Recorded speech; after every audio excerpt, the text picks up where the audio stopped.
Whew.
What's happening, everybody? Welcome back. Welcome back. Welcome back.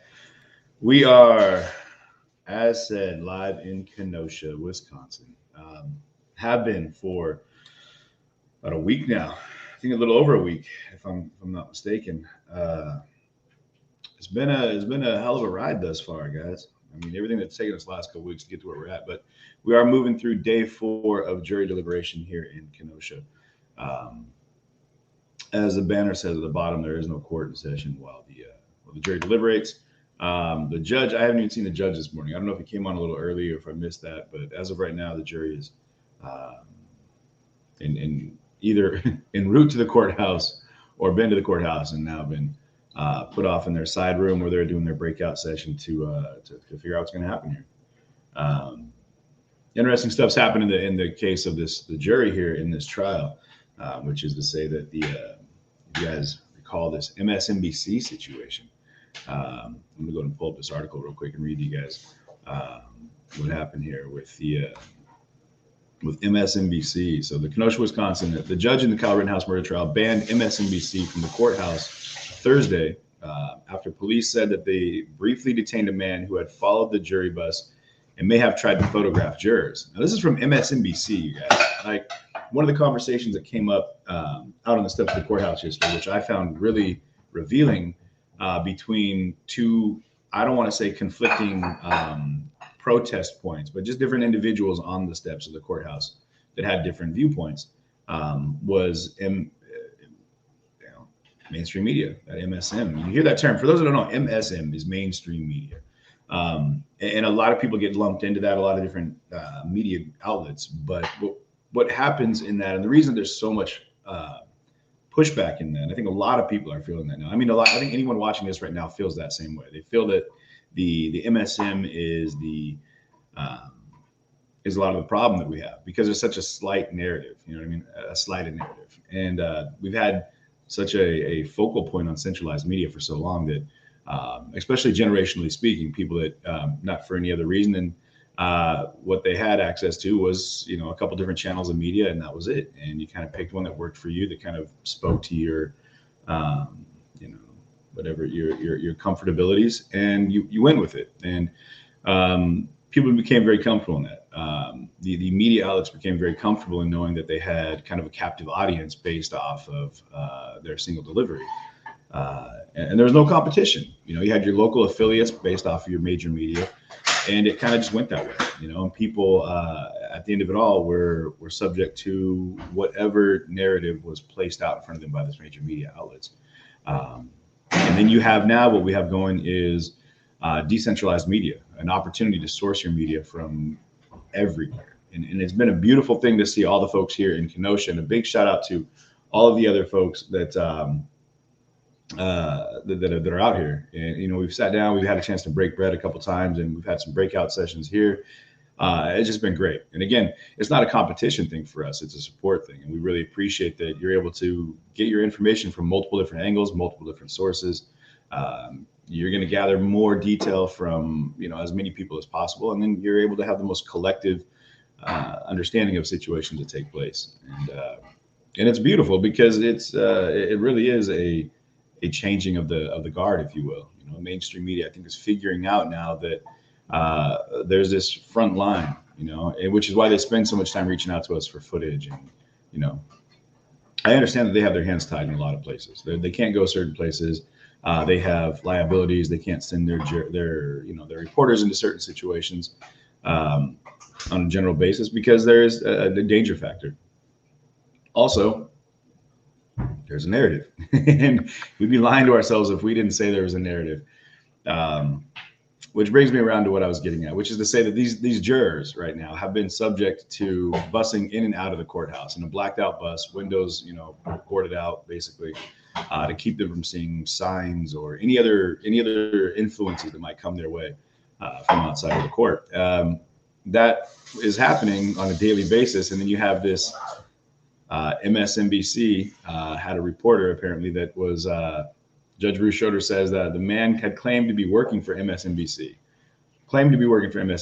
but it carries through. And the judge said that he had been stopped because he was following the bus from about a block behind and went through a red light. So he was stopped on a traffic citation. The NBC News said in a statement that he was a freelancer who received a citation for a traffic violation that took place near the jury vehicle. And he never contacted or intended to contact the jurors during deliberations, and never photographed or intended to photograph them. You have to ask them, why are you following the bus, man? Like, to what end are you hoping to accomplish by following a jury bus? I think that anybody could agree that's a terrible idea. The reason they have armed guards and they have, like a high security bus is so to keep them from outside influence, and to be kind of like hounded down by somebody from the media or anybody for that matter. It's a dangerous prospect because that bus is taking people to their cars, right? Their cars, I think at that point, they have to drive to their own personal home because they're not sequestered. And that's a big issue in this case, I think, too. I think it's come up several times in the fact that the jury wasn't sequestered. And there's a couple different thoughts that go into that, you know, about that hive mind that's created by a jury that's sequestered, much like I mentioned the other day with the O.J. Simpson case, where that jury was sequestered for well over 260 days at over a $2 million cost. And it ended up causing a lot of psychological issues for people because of how much time they spend in isolation. This day and age, I think people would go into absolute shutdown mode because of how much we're saturated with having access to all of our mobile devices and instant media access, which is to say that there is a changing, like I said, of our ability to resource our media points. And right now we have access to direct media, direct access to all things that are happening in the world. We don't have to wait for, a news broadcaster to come out of somewhere in Abu Dhabi and tell us what happened. There's probably someone live in Abu Dhabi that we can go ahead and click in and find out what's happening. Not that I think anything's happening in Abu Dhabi right now, but just in case, Google Abu Dhabi live streams. So Judge Schroeder took that pretty serious. He went into it, and he said that the man, like I said, claimed to work for MSNBC. MSNBC said he's a freelancer. They never plan on contacting Judge Schroeder. Went a step further with it. So the way that Judge Schroeder breaks it down is because the jury, mind you, has been deliberating since Tuesday. The final selection of jury, they went from the original 18 that were left out of the 20 that were chosen down to the last 12 based off of a tumbler that Kyle Rittenhouse had gone into. They tumbled the numbers like a bingo, and they ended up I saw the look. It's funny, we're in studio right now, and our amazing host here is in the creation station. So nervous. So yeah, then I got Wendell, the co-host cat, running around here too. But so it came down, and some people brought that up. They were like, "Hey, what about this jury being handpicked by Kyle Rittenhouse?" It was an anonymous situation. He wasn't handpicking which jurors he wanted. He was pulling them out of like a hat, basically. However, this jury is the one that's in question, that's been on this bus. And Schroeder said they were riding in the bus, whose windows have been covered up to keep them from seeing any signs about the case. Schroeder said the person who followed the jury bus had been told by his boss in New York to do so. Kenosha police tweeted that the person was briefly taken into custody and issued several traffic-related citations. The judge called it an extremely serious matter and said it will be referred to the proper authorities for further action, which is it's interesting that this guy, instead of just eating a traffic ticket, I'm sure his superiors have something to say about it. But again, they're liable on that, but wouldn't just eat the ticket, be like, "Hey man, I just didn't notice the red light." But instead he's like, "Just so you know, I'd like to get out of this ticket because my boss, the CEO of my company back in New York told me I need to go ahead and tailgate this bus." Terrible idea. Just a terrible idea. Sorry, I was just double checking to make sure I wasn't muted like I always am.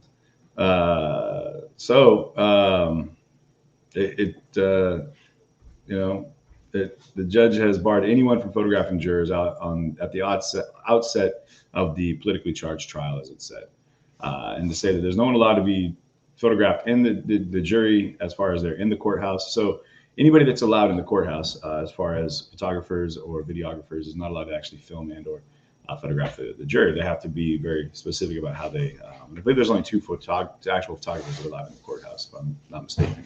And the other media outlets that are in there are just looking at it from an angle that doesn't give them access to the public seeing who the jurors are. So MSNBC, as of now, has been removed from the courtroom. They're no longer allowed to be in that courtroom covering this, which is wild to me because it's I think this judge has been pretty hardcore about now his views on media involvement in the cases at all, which is contradictory to how I feel. I think that at this point, the media access, like we need to have direct access. And I think that it would be great for us to have access to, the court case as it's happening live, and with the respect to certain guidelines. But there is always that potential for a slip up, like there might be a camera angle, camera drops, maybe, I don't know, and picks up the wrong thing. But just want to let you know that the court is not back in session right now. The jury is still deliberating. We're waiting. So, yeah, so it's just crazy. I'm looking at the comments over here. Yeah, everyone's in agreement. So like, that's nuts. You know what I mean? Man. But yeah, so good morning, everybody. So we were just talking about the jury and what happened with MSNBC yesterday. Interesting day on the steps of the courthouse yesterday. I don't know if you guys were watching yesterday, but we had a pretty good conversation with a few people that were otherwise. I think we saw what looked like a very volatile situation with people that were arguing, bullhorns, people screaming at each other. And it was great that at the point when I got there, a couple things happened. There was the the gentleman who was detained with the firearm. That it was just the three of us talking on a street corner, and the police surrounded us, and they questioned us about having permits, and I was like, well, I don't have a gun, man. The other guy's like, oh, I have open carry. And then they went through it and they escorted him. They were escorting him to his car to put his gun in his car. And then it turned into a media frenzy where everybody surrounded us, all the media, everyone in the crowd. And they were yelling, you know, careful, he's got a gun, he's got a gun. To which all you can do is roll your eyes. Like, come on, man. Those comments, those things are what stir up a crowd and make things volatile. That moment, I think, and I don't know who said it, and it could have been someone, because I heard that the media was the ones that called in the complaint about somebody with a gun. If you're standing around freezing your balls off, and all you want to do, pardon my language, but is have something to report on, like, oh, guy with a gun. Hey, police, you should come get this dude. He's got a gun. Look at the guy with a gun. You know, I could definitely see that taking place. But then that mob like swarmed around him and the police, and I just kind of stepped away from the crowd, and I was like, all right, this isn't how it should go right now. And the police, I think at that point, were like, man, we can't walk this guy to his vehicle and like deliver him to his car. And then, you know, let me see if I can pull up that video from yesterday, because I believe that it was interesting to see it happen. Because so they ended up taking his gun off him and detaining him, and he ended up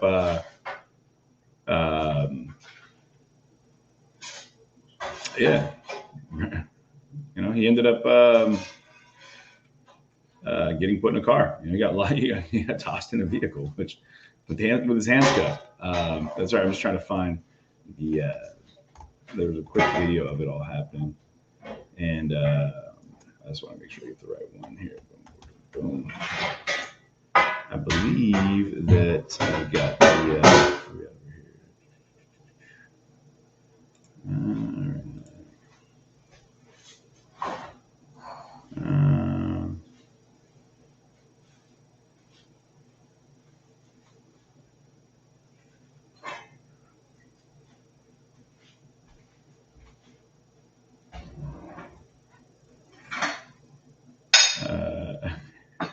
Sorry, give me a second here. It'll pop up.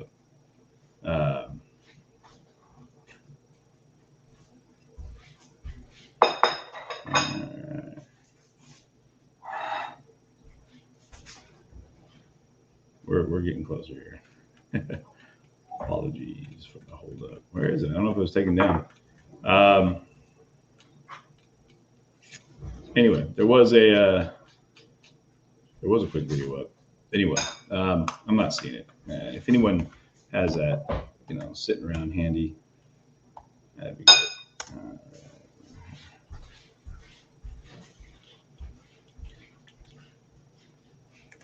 And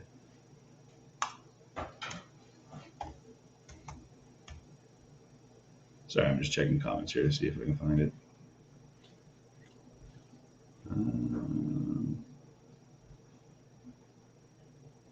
Either way, all right. Well, we'll find it eventually. I'll tell you what, I'll give you guys a not having to sit here stare at me while stare at nothing.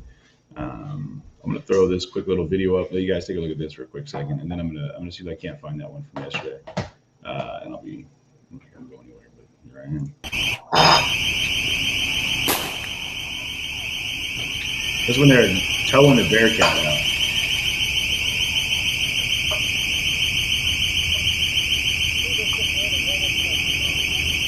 They got injuries in the park. You can see that.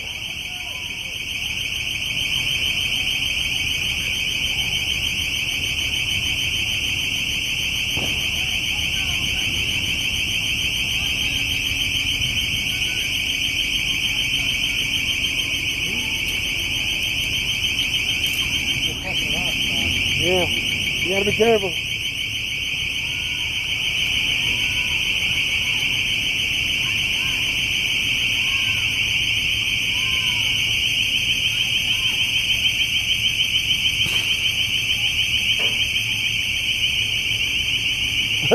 Nope.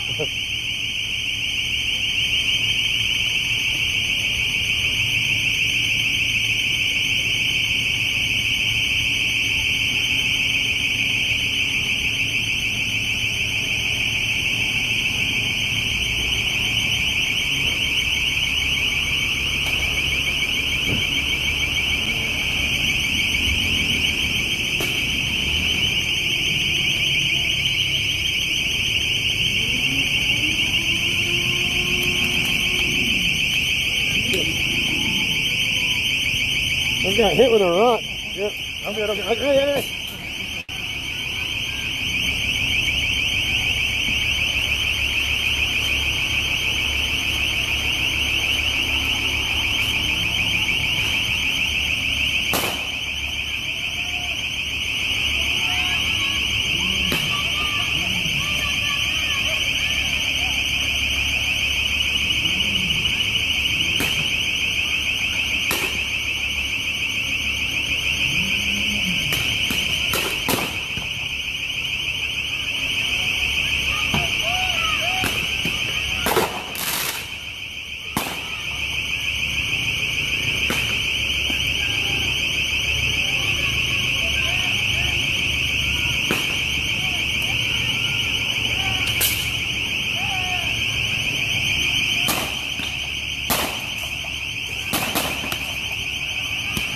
Those shots are coming from the top of that turret right there.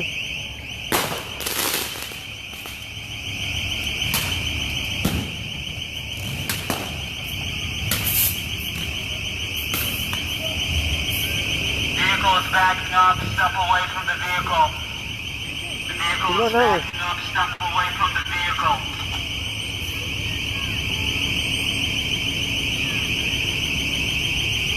Here comes that cloud of tear gas, guys.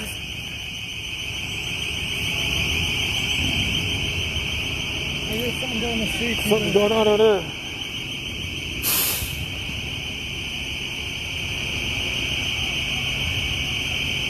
I'm just gonna stand here and close my eyes for a minute, guys, because this cloud of tear gas is. Ah. The goggles I have are not. They don't protect. They don't have a seal on them. So yeah, this is last summer, yes. I'm gonna turn the volume down on that a little bit because it's pretty loud. But this is again, we're kind of clicking through old footage here. This is from last year. There's nothing happening with the jury at this point, and you know what's interesting about this footage is I'm gonna.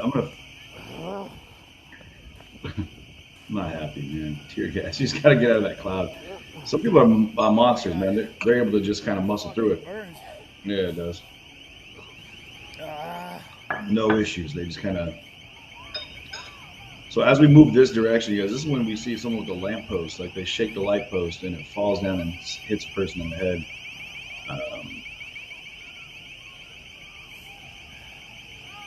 And I'm watching the court. I mean, and we'll be out at the courthouse here before too long. But again, we're not trying to just sit around and show you the same thing that's happening out there. This is where people went. The post office is right there, and this is where the pushback. You see that the truck burning in the background there. There's Ruther Central High School right there. How are you guys? Hey, right on. Good to see you. How are you doing? You staying safe? All right.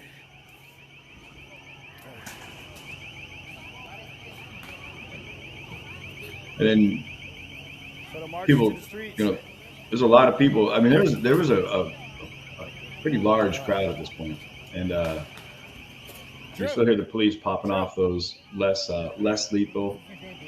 Doesn't mean they aren't lethal. I mean, you hit wrong with those things, and it'll do work.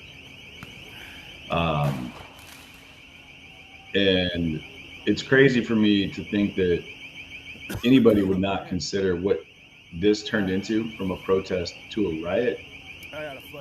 I would love to hear what people consider a riot, because it's not saying that what this turned into is a riot. It is nuts to me. Well, good morning, everybody.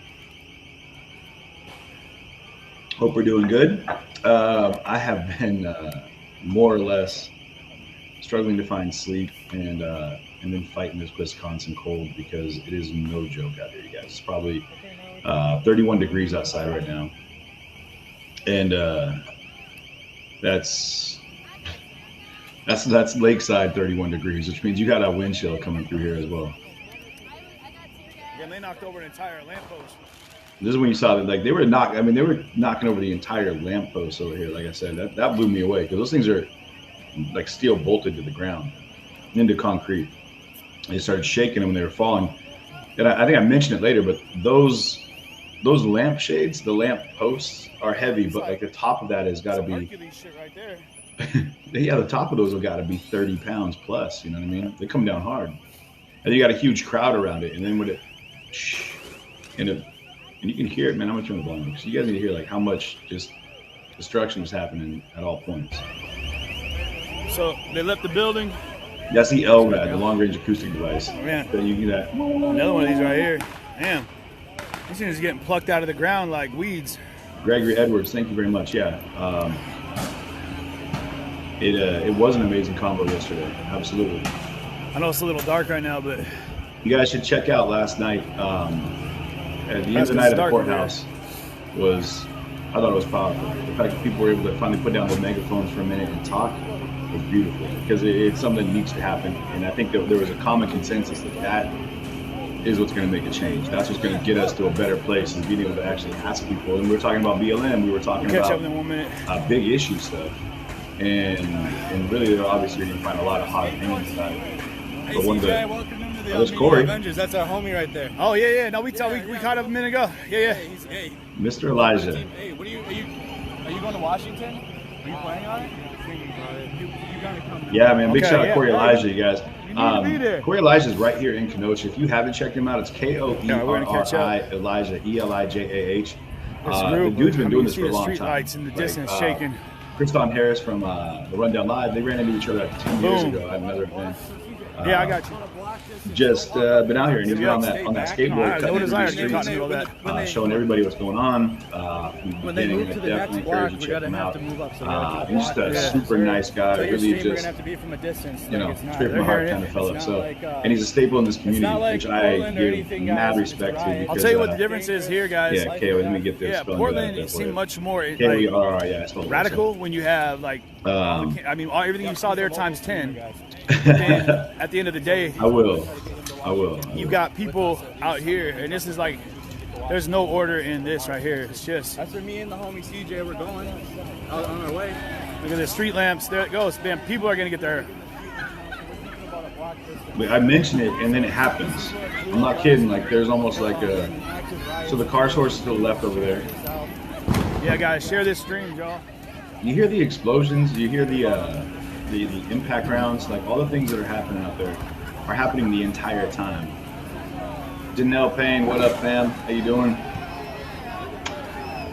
And all the rest of our CJTV, the Paradox crew out here. Appreciate y'all. Thanks so much.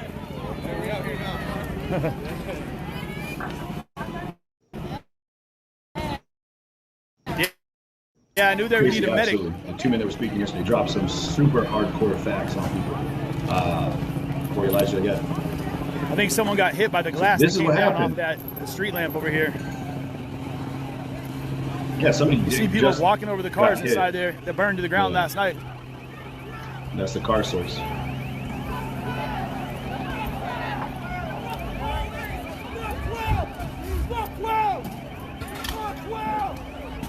Those who don't know, 12 is a term for the police. So when you're hearing F12, we're talking, F the police.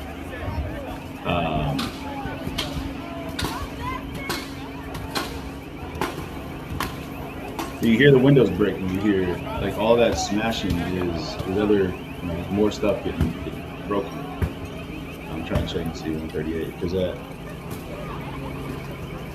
like in a couple minutes here, you hear a ton of gunshots. And I say a ton because more than one is a lot, and one is too many. So when you have 10, any word on the verdict? No word on the verdict. The jury is still deliberating. Either that or they haven't quite started. They might start late. Someone over here, they pulled down. The street lamp came down and it hit someone. Yeah, they were knocking over this lamppost right here, and all the glass shook off and came down and hit somebody in the head. Oh my God! Busted his head open pretty bad.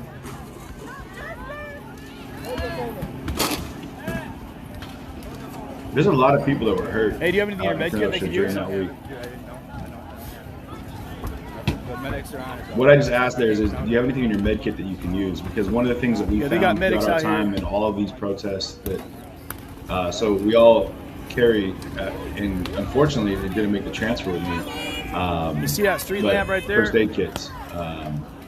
And things changed a lot because of That's what happened over here. Someone got hit in the head. what happened with Gage. I was approached by some medics in Portland after this while we were down there. I guarantee people are going to get hit with that again, man. Like, that shit is... Those things have got away 30, 40 pounds. Friends with solid the glass. protester, CJ. Alice McCune, didn't they burn? They are great people. I don't know what you're talking about. There's a difference in these people, you guys. Alice, let's go ahead and talk about that real fast. But they said the medics said they were carrying first aid kits because of what they saw in Kenosha. Alice, you need to understand that in this crowd is a massive diversity of ideas and what people are looking to accomplish. There are people that are out here that are just citizens that are viewing what happened. There are people that are out here that are that are looking to cause chaos and destruction. There's people here chanting that are looking to just protest. And you had people that were out here, citizens, that were telling everybody to leave. So generalizing this entire crowd as one thing would be wrong, because you'd be generalizing me within that crowd, saying that I was out there causing riotous intent, which people want to go ahead and say no matter what, but whatever. You know, I know what I was doing. You can hear windows just getting smashed. I mean, I'm live the entire time, so it's not like the camera can do something that I can't do. It's right in front of me at all times. So, and all these people that are out there, everyone had their own motivation. And there you go. You can see, I mean, right there, that's pretty telling. Look at these figures jumping from car to car, just smashing out windshields like some purge. It's just like something out of Mad Max. Guys just hopping windshield to windshield, just smashing everything. There's people cutting between the alley, or behind the car source that runs between Bradford Unitarian Church. I remember this guy tried to break this light with a bat, and these things are heavy duty. They didn't work out.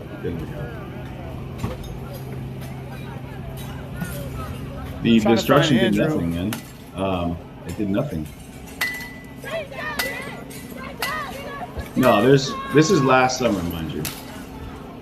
This is a bat. This guy's taking a solid metal bat, you know, or aluminum bat to this light and just gave up. Like, nope, that ain't happening. Strikeout. Call that a strikeout. Ew.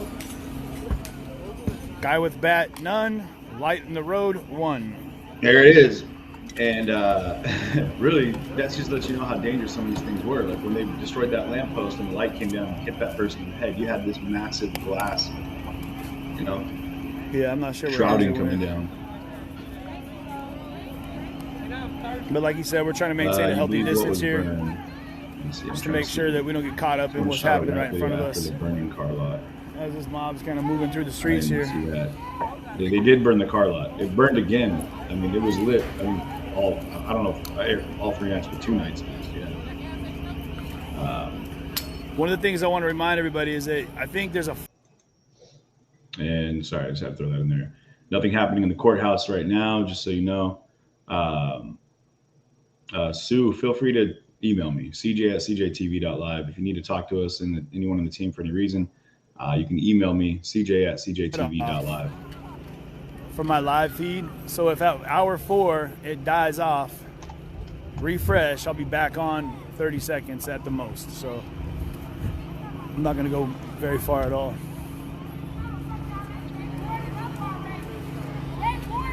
And that's a big question. Delpha Sanchez, where are the policemen to arrest all these thugs destroying cars and the rioting in the streets? They should all get arrested. So that's what a lot of people keep bringing it back around to, which is that there was no law enforcement out here. There was, for lack of preparation, for lack of want to be involved, for inability to perform. I don't know. Maybe their hands were tied at all times. I don't know. But I know that it'll come up. I'm sure that it'll come up. There's going to be plenty of people. I'm assuming that probably people here in Kenosha are filing civil suits against the city, against the state, maybe against see what happens here. And then we're departments for the lack of, you know, I would say like support from law enforcement as things were happening in the streets. Oh, the street sign. But in a riot, it's hard to know what to do. I mean, I can't imagine what the thought process, but you can see the armed citizens right here. Okay, as we walk up on the first gas station, and I might even have to pause this because this is gas station 1, right? Oh, yeah, it was amazing. My bad. Dang it. I'm sorry, I skipped it. There we go. So let's slide back here a little bit, right here.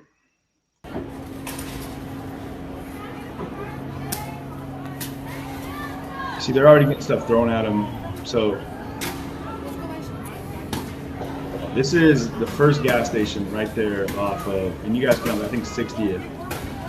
And so here you go. And we're not talking about Balch or anything. These are 3 different militia guys that are out there, or armed citizens, whatever you want to call them. But I'm going to see if I can't turn up the volume and listen to what they have to say here.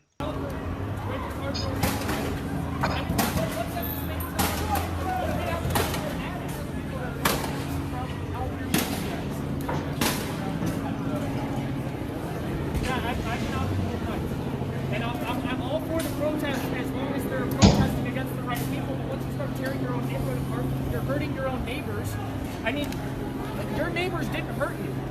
Go after the people who hurt you. Don't hurt your own neighbors. They're suffering as much as you are. Thank you for your time. Thank you. I mean, in a moment there, I think we can appreciate that. I mean, there was a lot of focus on Kyle Rittenhouse not having any right to be there, shouldn't have been there. The sentiment that I got from all the people that we talked to, all the people we came across, they had that. It wasn't like we came here to mess some people up. You know, they were like, dude, if you're angry, go focus it back on the buildings back there, the courthouse, the police station, like these buildings that are the icons that represent the force of your anger. But what happened is they made it to the streets. And then as that gentleman was saying, like, don't do this to your neighbors. Like, and then you hear other people later, like this, they rely on this as their livelihood, you know, and they talk about, and I'll say this and I'm going to keep saying it. They talk about property over people, but in this place, or people over property, but in this place, people literally live over their property when it comes down to their businesses, live above. I've said it and I'm going to keep saying it, like I said. But these guys are out there, and a lot of them had things like "Justice for Jacob" written on there, and that's in reference to Jacob Blake, who was shot just a couple days before this, which started all of the initial protest, which then de-evolved into a riot. And some of them had even BLM patches on, and they had different notions of other people that were involved in police-involved shootings, and patches and in writing on their uniforms. And I say uniform, but I'm going to call it, their gear, whatever. And so this guy, what he said was, I think, was spot on. And he was like, hey, you're mad at the police. Go take it with the police, man. Don't come down here and burn down someone's business, someone's home, like because you're mad at them. Be mad at them, stay mad at them. But then they got pushed, they got pushed out into the street. And so it ended up being a problem because now you had, as Balch said in that video, what he said on testimony was that the police told him that they were going to push the protest down to them. And by them, I mean armed citizens, and then leave so they could deal with them. And we saw how that worked out. So I'm sure that people have beef, and even in the streets out there, they had problems. They had issues, and the issues that they had were with a much higher power than the people in the streets, or the street side businesses and homes that had zero power and control and had to lay subject in fear of what might happen to them. I couldn't imagine, you guys, if a riot was moving through my neighborhood, the thought of having to stand in front of my house with the hope that nothing happens, and then with the intention to protect if I need to, and God forbid what'll happen in that clash point. You know what I mean? If somebody has ill intent, they're going to do it, and you're hell bent on not allowing that to happen, which is your right, and I 100% encourage. I mean, if I was in front of my home and I thought people were going to come into my house and hurt my family, hurt any of the things that I have, my dog, doesn't matter. Like, I'm not letting that happen, And so in that, then what I'm drawing an understanding is to say that this city here is a small place. So a business burning across the street is now burning 100 feet from 3 to 4 homes. A car exploding in a neighborhood, you've got kids that live across the street. Kids that go to the daycare that is right there against the building adjacent, even. Like, you've got, not they were in daycare at that point, but I'm saying there's people living right there. This is happening in a neighborhood. This isn't happening in like downtown industrial Detroit, or, in like the commercial district of LA. This is in small town Kenosha, and a representation of like a developed area that came from like, kind of blood, sweat, and tears type thing. It wasn't something that just popped up because a Whole Foods came to the neighborhood. This is something that was built on the backs of people that are out here coming in from Chicago and Milwaukee. But you had beyond that, you had people that are coming from all over the world. Polish, German, Italians. You had people from all over the world that came in and helped build this city up, and that's deeply ingrained in the people out here. There's a heritage that goes into this, and so not only are you watching the danger factor of buildings and businesses blowing up and burning to the ground in your neighborhood, but you're watching iconic locations in your own neighborhood that are historically attached to you and your family. You got things like the Danish Brotherhood, things that have been around for a long time. People that got married there, people that they spend their extra time there, they go to events there, and then have that building explode and fall down in a pile of bricks and rubble. I mean, that is heartbreaking. And so yeah, the anger and the attachment to that is very palpable, very real, and it blows me away that people have looked past that on the prosecution side, and that really made me angry. And a lot of people that I've talked to said the same thing, that the fact that he tried to refer to this as a peaceful assembly, a predominantly peaceful assembly, blows my mind. Blows my mind. Anyway, when I go on these, I'm trying to see, someone's talking about, dogs definitely are our family. So I'm going to jump back in here and keep up on this, because this video, this is where things keep going, man. It keeps going, and it doesn't slow down there. This escalates. This isn't even the crescendo of the issues that happen out in the streets of Kenosha, because it really does come to the loss of life. It started off with the near loss of a life when Jacob Blake was shot 7 times, and then it provided a platform for emotion and protest. Absolutely. Without a doubt. Like he said, I support the protest. I've always said the same thing. I absolutely support protests, demonstrations, peaceful assemblies. Let your voice get heard, let your message be heard, and don't let it be stolen from you by violence and destruction, because that's exactly what happens. No matter what you say, it gets robbed away from you, because people have decided to take that and make wanton violence and destruction. It's not acceptable. Because you shouldn't allow it. I would hope that you'd speak up against that, just as loudly as you speak up for the reason that you're out there, because it does, in all seriousness, take away from your ability to be heard.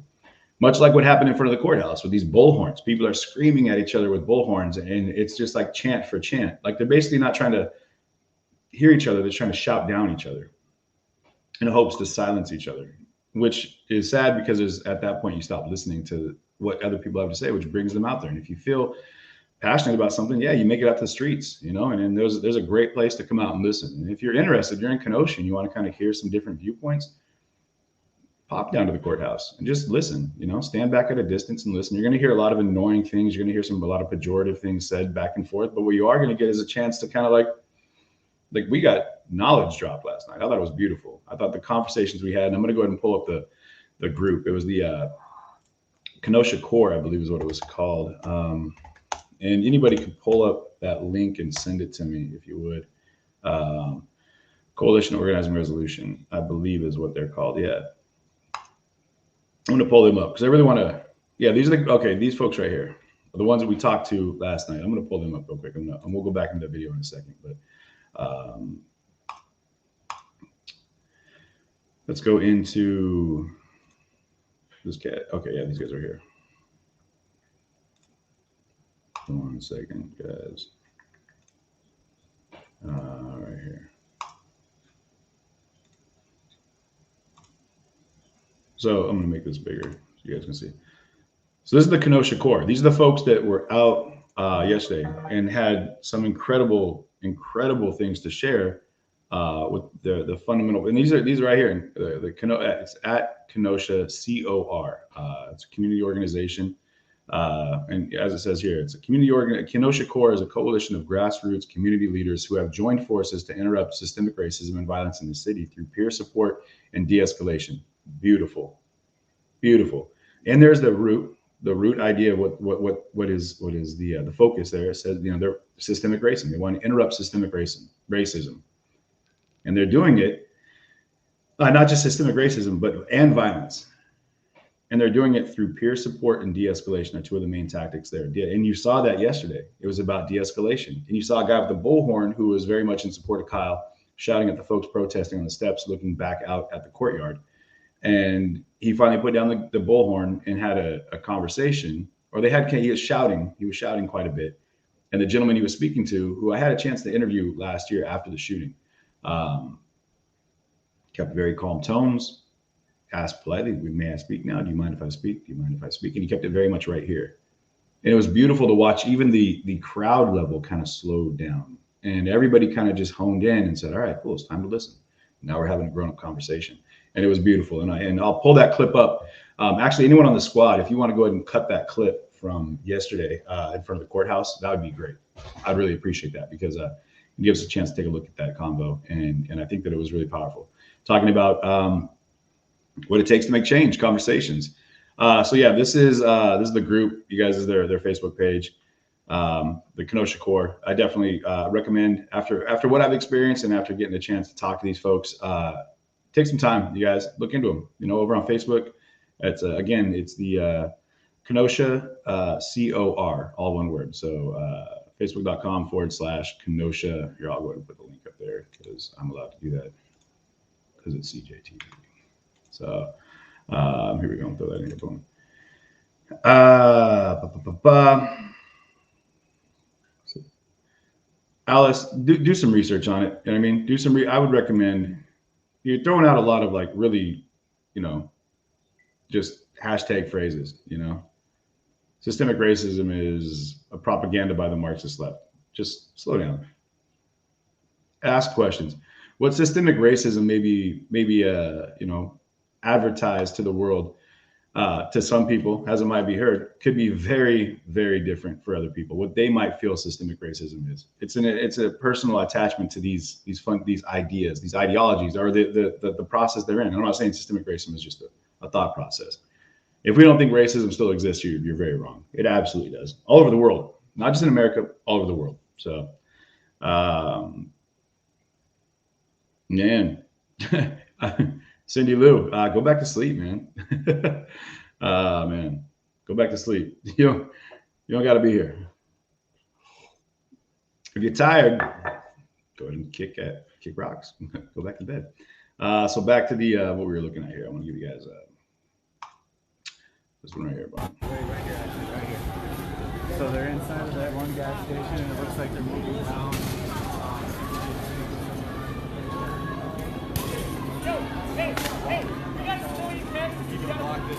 And you see everybody now at that point is taking a right, and they're heading down towards. There's a fireworks going off in the distance. They're heading down towards the. They're arguing because he said they got a civilian casualty right now. Got some little armed Nazis here. Bunch of little armed Nazis playing cosplay over here, dressing up like little princesses. Ain't got shit to do here, but just play dress up. Ain't that right, white boys? These guys like to play dress up? And everyone here in the crowd is now heading down towards the. I got eyes on you now. What's up? How you doing? Sorry, down towards the furniture store, which is being lit on fire at this point. Now it's the same. How you doing? Good. All right, be safe out here, okay? All right. It says that you couldn't get your way to Washington, D.C. Not yet. 28th. We'll be there. Oh, we're going. I mean, as long as we'll be there. If you're tired, take a nap. Yeah. Andrew was just saying we're in Kenosha, Wisconsin. For anyone tuning in right now that doesn't know, I mean, you could hear it's just smashing off. There's just. So it's another used car lot that's getting hit right here. Did they say they got another one? So. Oh, Cindy, you're good. I was just making jokes. We're all right. Cindy, I love you. You're okay. You're all good.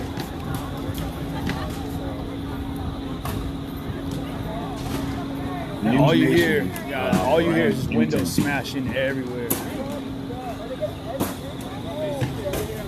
Yeah. Oh my gosh. Okay, we headed right. Head right.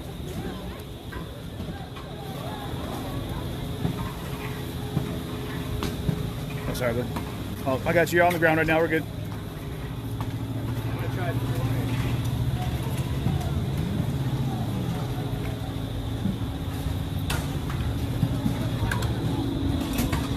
You can hear behind me, just everything's being destroyed. But this group is very militant, and they are not trying to have their faces on camera. And I'm not going to put myself in a position where I'm going to get attacked by a large mob.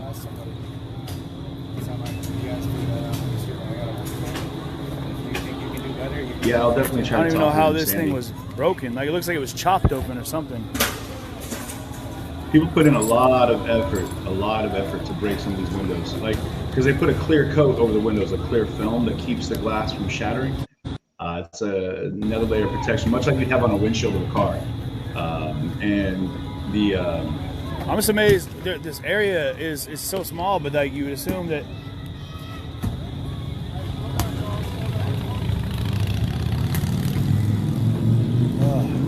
One of the things to keep in mind too, like it wasn't safe. Like we had bricks, rocks, we had all sorts of stuff thrown at us. Scary. I think there was just a they didn't even know what we represented. We had cameras and people were freaked out about that.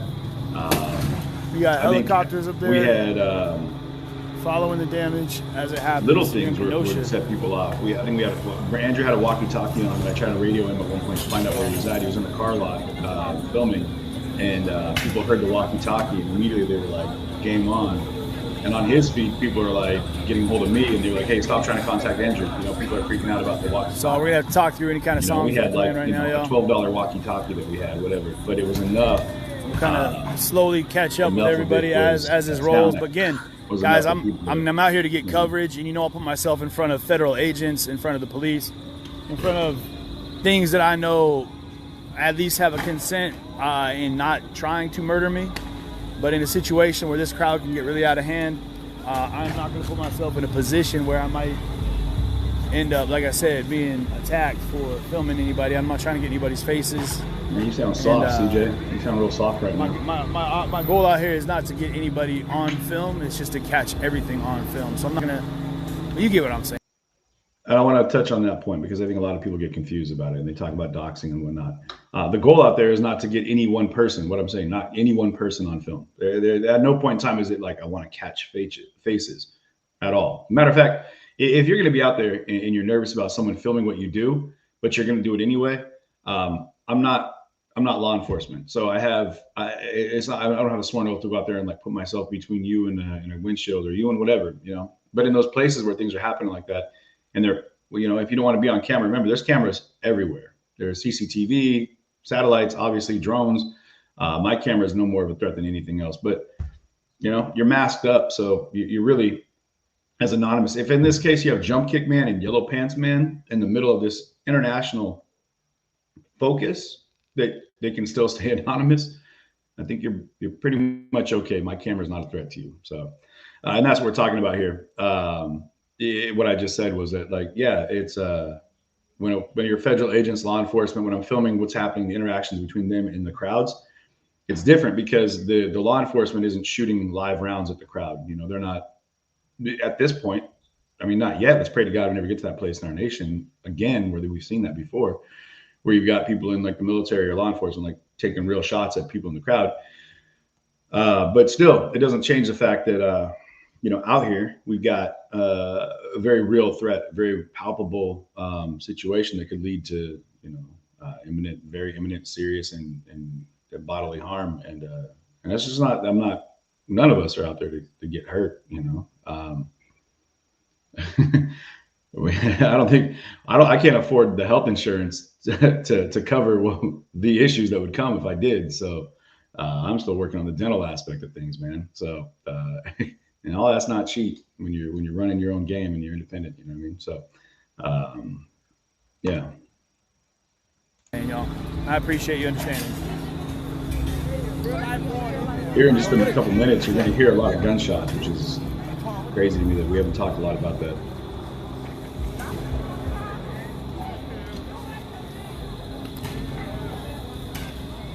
I don't know where Mikado went. Oh, there he is. Found him.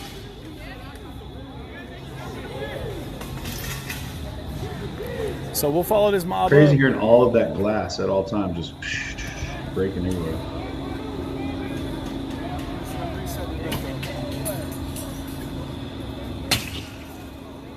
See, all those cars have been smashed up. That's all I'm saying. It froze? Where we at now? You guys good?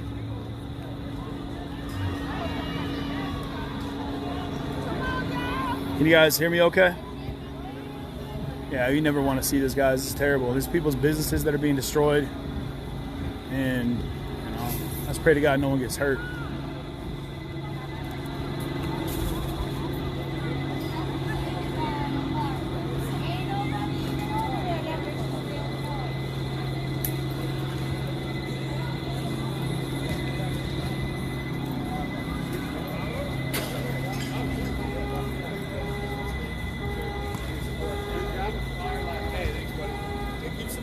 That's just destroyed, man. I mean, not the windows are. Hey, my guy, how are you? Oh, good to see you again, man. How are you tonight? Okay. All right, Sissy, thank you so much.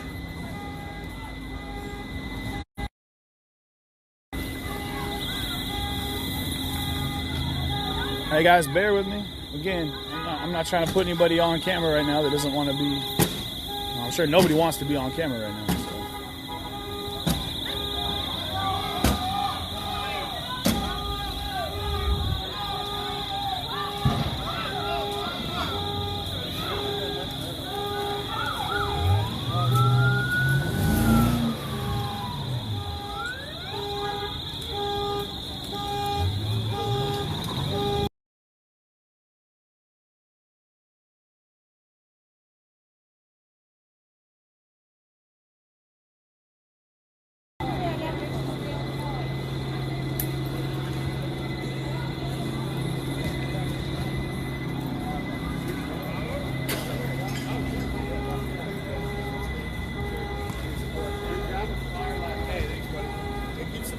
That's just destroyed, man.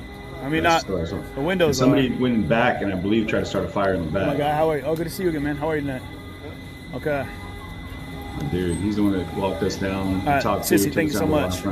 Watch this dude with like no shirt and the shorts that walks by with the shaved head here in a second. Hey guys, bear with me. Again, I'm not trying to put anybody on camera right now that doesn't want to be. Yeah, that's why you maintain a difference, distance, because you're not trying to have people. You don't want to put it when people are out doing this, smashing everything around them. The last thing you want to do is put a camera in their face because it's a safety thing, man. It's dangerous. It's very dangerous out there. There's a guy in the shorts here. Hold up.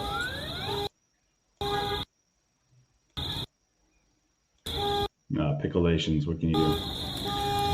Based on what we kept seeing, it had a very similar look to Joseph Rosenbaum. Which I only know now because of the court case. I know, man. I know, man. It's tough. You want to get in there, but you gotta. What's interesting is Andrew and I, he was saying the same thing. He was like, CJ, man. See that big media backpack? We gotta stay away from those. Yeah. Talking about the live view packs. But Andrew was like, dude, we gotta keep our distance, man, because furniture store was just starting to burn. You see that the fire inside.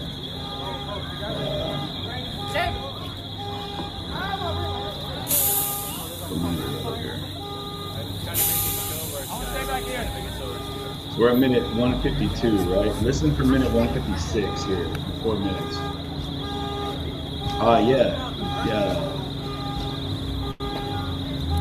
Yeah, Janelle Payne, absolutely. I haven't watched.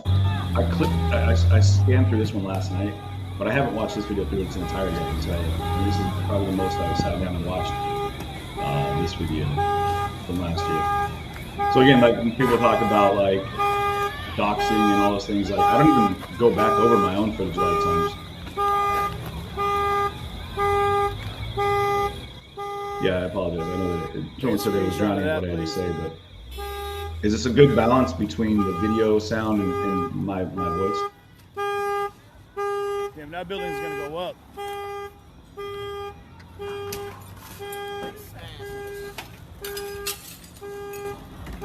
Kenosha lost a lot of money. Yeah, they look at that. So you got this B&L office furniture.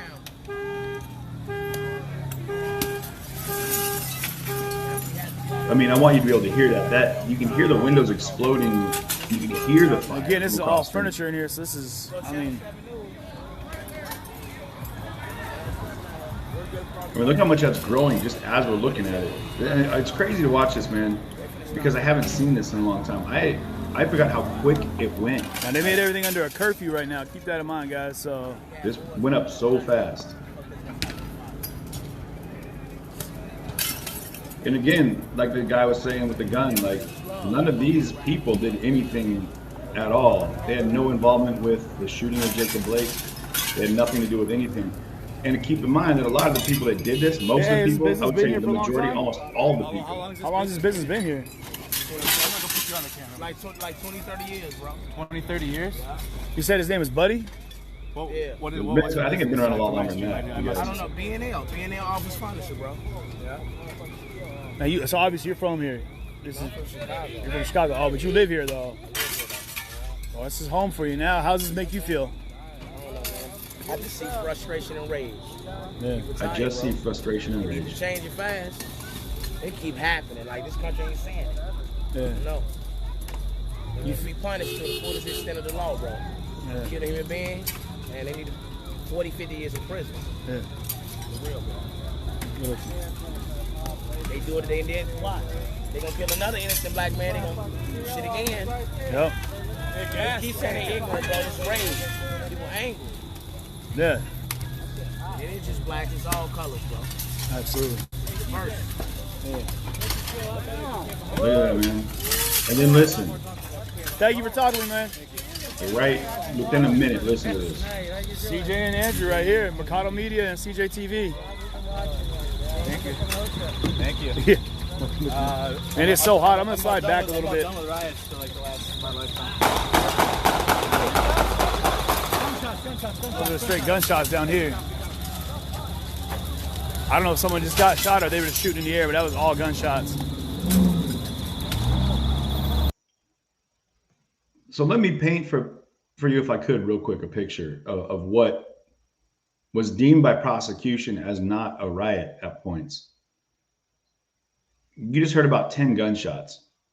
You're looking at a building that is the size of a city block, that is, as we're watching it, in a minute or two, went from a fire to like a raging fire. Like, I don't know if the alarm system, 4-alarm, 3-alarm, 2-alarm, but it's a massive warehouse of furniture. And against that, on two of its sides, basically on the whole backside and up against just through a parking lot, is another building here. And I talked to some folks that lived there last night. But right behind it, multiple dwelling unit in this building. And now you've got on that same street gunshots going off. I mean, banging through the air, and you can hear the roar of this fire happening as well. If you don't think at that point that there's a riot taking place, if you haven't seen this and heard what we're hearing, buildings or windows being smashed, cars being lit on fire and bashed up, buildings being burnt to the ground, guns going off. It's insane to me. It's crazy to me that people had that anybody could not see this for what it was, which was an incredibly volatile, violent, destructive riot. 100%, without a doubt. You're looking at it right now. You're looking at it. I walked through it. Like I had to wear a gas mask because you had tear gas and pepper spray. You had, just diesel fuel, regular fuel. You had rubber burning. You had tire fires and furniture store fires. I mean, everywhere around us is on fire. And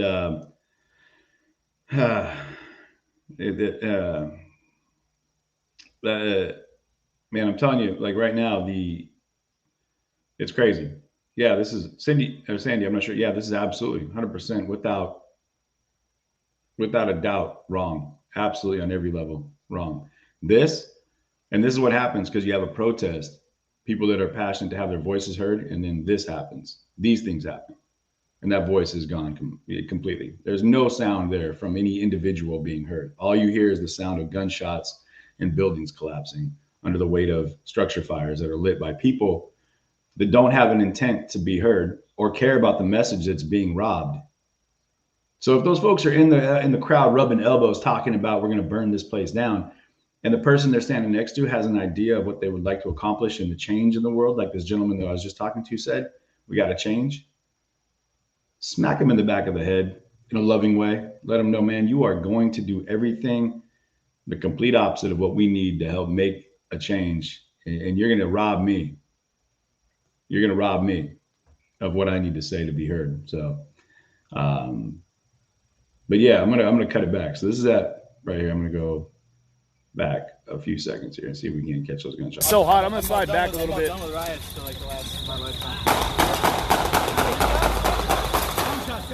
Those are straight gunshots down here. 12 gunshots I just counted. Yeah, I might be. I don't know if someone just got shot or they were just shooting in the air, but that was all gunshots. I'm trying to slide back, guys. I don't want to get too close because that heat is so hot. It'll melt my camera. What's crazy is how hot it was. Like, it literally was melting our phones. Like, I mean, a lot of the signal interruption you see here, it was so hard to get a good signal. But like, and then getting close to these fires was so hot that like it would interrupt your ability to record.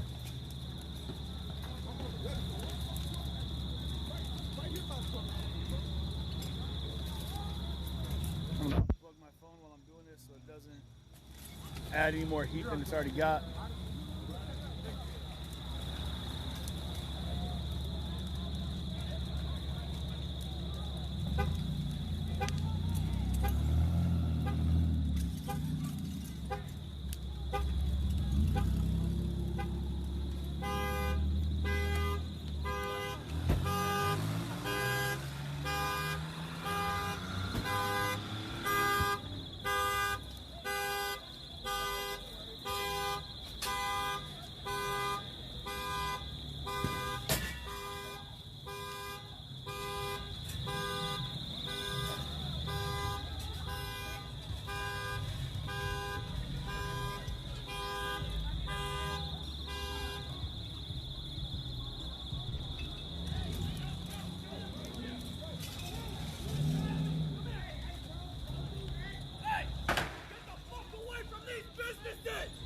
Get the fuck away from these businesses!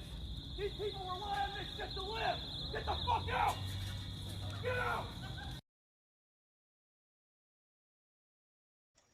So yeah, you heard what he just said. You know, he's screaming like, you know, these people rely on this to live, and then he, you know, get out, get out, get out. And that's where like there was that kind of, they brought that up in the court case with the Rundown Live with Kristan's footage, where the guy, they were saying like protect the property, not the streets, like protect, you know, like stay on your property, not your streets, however she was wording it.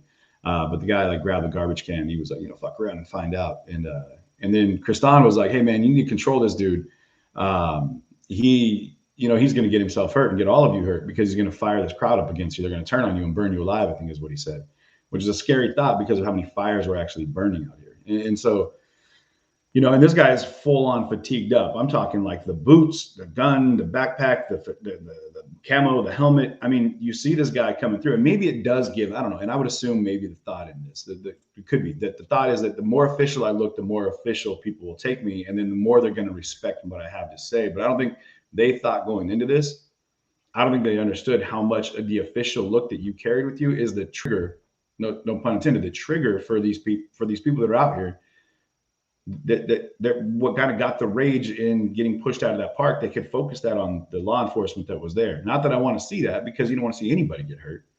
But then they get pushed back into a crowd of people like this gentleman who has a gun, a backpack, fatigues, helmet, and he's screaming, you know, get the fuck out of there, blah, blah, blah. And he's being a very authoritative figure.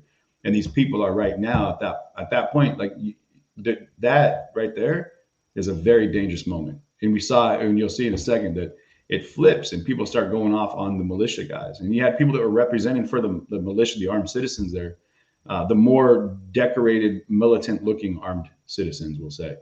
And they were like, nah, man, they're here to protect us. They're here to protect our property. They're here to protect our people. And then you had some folks that were arguing with them. The gentleman, he looked like he was drinking, and he had some words with them and he asked some questions, but it was a very, very, like fragile balance between what was being accomplished and what was being provoked, you know. And his presence didn't stop that business from getting smashed up and destroyed. That one guy with the gun, you got to be pretty, what up, Kristan? You got to be pretty pretty dialed in with that gun and ready to rock and roll. If you feel that the one dude with one gun is going to stop a crowd that size coming through and destroying some cars. And again, it's tough because I find myself even in kind of like a sticky wicket, if you will, about where I vibe on it. But I feel it's okay to protect your business and it's okay to protect your home. And like you said, at some point, like the personal attachment to that, he said these people rely on this business for their livelihood, which obviously in the statement lets you know that it's not his business or his livelihood. Doesn't any way detract from the fact that it is somebody's. I don't know. I hope on, and this is where I'm honest with you guys. Like, I just hope I'm never put in that position because I don't know what I would do. I don't know. I wouldn't go aggressively out and try to like, you know, that kind of thing is like, ah, man, it's impossible. I don't know, because I was out there, you guys. I'm filming this as it happens, and for me, straight off the bat, like you're in danger at all times. You know what I mean? Like you just heard, like 12 gunshots on the same block we're on while watching the building burn to the ground and people destroying vehicles. Like literally. Directly in front of him is that furniture store. In front of, like, between him and that is that telephone pole. That's where I was standing while all of these cars were being destroyed behind me. You hear baseball bats and bricks, windows being smashed, and then there's a fire in front of you, gunshots to this side, and people are lighting stuff on fire across the street over here. Man, it's crazy to think that you're in a position like that where you're ever going to be safe. I know that the best thing for me was to be, I think, as small as possible, you know, to be as unaggressive as possible, which I never go out there in that mode, but man, you know, I had to really pull back, you know, and I'll, you know, shout out to Mercado for being willing to, like, there was a handful of times where he would have to like grab me and be like, bro, back it up. Like you're getting too close, you know, like you need to pull back, because I have this kind of bullheaded idea that I'm going to get right up in the thick of things. And not that I'm not trying to get people, but the situation. And at a point, you're like, man, you don't realize how far you've gone. That's why you need like that lifeguard to be like, hey, man, you've gone out past the breakwater. You need to get back in here. Like you're definitely in danger now. So yeah, it's good having people out there, you know, that you can trust to kind of watch your back, and that's where the stream crews come in, man. It's beautiful that we're out here.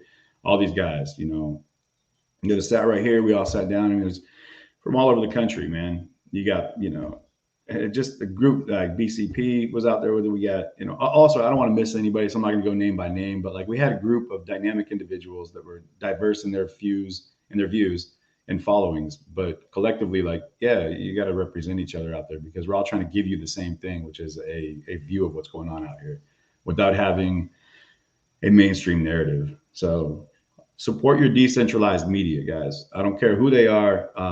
Support them. Don't troll them. You don't need to go in there and engage and be, you know, pejorative to them or their viewers or anything, but it gives you another angle of viewage. And they might say some things that piss you off. They might say some things that frustrate you and upset you. Their viewers might do the same, but you don't have to listen. You don't even have to look at the comments. You can swipe one direction or the other and the comments will go away. And then just either listen to what they have to say on their narration or turn off the volume and just watch the video. But definitely take a chance to like source your information from all these different incredible people that are out here putting themselves in the front line to give you a better view of what's happening. So you're not sitting up in the cheap seats hoping for a better, you know, another reproduction of what you're looking at, but a reproduction on a bigger screen from somebody else that's going to show it to you through their monitor. At this point, you know, we give you a chance to see it. I mean, you're watching this. You're intimately involved in this, you guys, which is crazy. Anyone that watched this live with us last year, you were walking through the streets with me. I mean, there's no way to say otherwise. Like, this was my view. This was your view. You know, most of you on like a 70-inch flat screen sitting in front of you. And I said flat screen. I know maybe that dates me a little because I think all TVs are flat now. But on a 70-inch screen TV in front of you, and in full color, full sound. I mean, you might have had a more immersive experience at points than I did, because you've got that 5.1 surround. It's all, I mean, you're hearing gunshots going on at all different angles, much like me, but it makes it a very real situation, you know. Something to keep in mind as we're doing. So I'm going to turn some of the volume down on the video for a sec and pull this up. Actually, hold up. Let me. I do want to hear what this guy says, if he says anything else. He's got himself in a lot of harm's way right now. Yeah, there you go. It was a spicy night. All right, let me pause it right here, because this is where an exchange happens. You got armed citizens, and by that I mean these guys that are kind of militia gear all around here, all around this car lot. What's sad too is though on the hood of these vehicles, and this is where people in the conversation that was happening on the court steps last night, or in front of the court last night, this is where situations like what we're looking at here become difficult for people to really accept. On the hood of these vehicles is BLM. There's a tag, right, if you will, a tag that says BLM across the hood of this vehicle. That vehicle is destroyed. That vehicle is parked in front of a building that's destroyed. The vehicle is parked in front of, across the street from another building that's being destroyed, on a block where you hear gunshots. And then in the tag, BLM. So the association, when they see that, is with that destruction. So when you have someone out there that's advocating for Black Lives Matter, and their personal attachment to it, it's understandable that as a group and a collective, as a society, we see a lot of things and we attach that, you know. And like the guy was saying, if they'd have written KKK on the hood of that car, I mean, there'd be no argument. Like okay, that fits, you know. So that fits the destruction, okay. And then now it's to a point where it's become so accepted. We've seen it in so many places that now we see. And I'm not making a comparison between the two guys. I know people try to do that parallel. I'm not. But you see anything tagged out on that vehicle. It could have been, Barney the dinosaur is amazing. If they have done that on everything, people would start looking at Barney as a destructive dinosaur. You know what I mean? Which most dinosaurs might have been, but I don't think Barney really has that intent. I don't know the guy, the person, or the dinosaur for the kids. My bad. But that being said, what's up, JC? Welcome to the party over here. Appreciate you joining us. So yeah, there's a lot of people that have a lot of feelings about, Google away. But there was, I think people were they need something to write and they don't know what to put in, they put that. And then I think that's where it's kind of like, it's almost become a knee-jerk situation with a lot of these situations that we've seen around the country. But we talked about it last night in great detail. BLM, like the organizations or the actual entity itself, you're not seeing at these places. You know, there's no affiliation with the actual organization itself. I mean, everyone's wondering, where are they? You know, where do they meet? Where do they have, their get-togethers? Where, council meetings, community meetings, whatever. So that for us was interesting, and that was a common consensus amongst very diverse individuals at a table last night. With there was 10 of us. We were all talking, and it came across the table, and all of us were in the same, shrugged moment. Like, we don't know. None of us know. We don't know where they're at. But it was safe to say that a lot of that BLM movement, as it started, the organization, whatever. There's BLM, the organization, but there's people that are out there rep for BLM, the movement, which is different. It is different, and you can look into that. There's people out there that are big advocates for it, coming out of Minneapolis and other places that you can check into that are about the movement.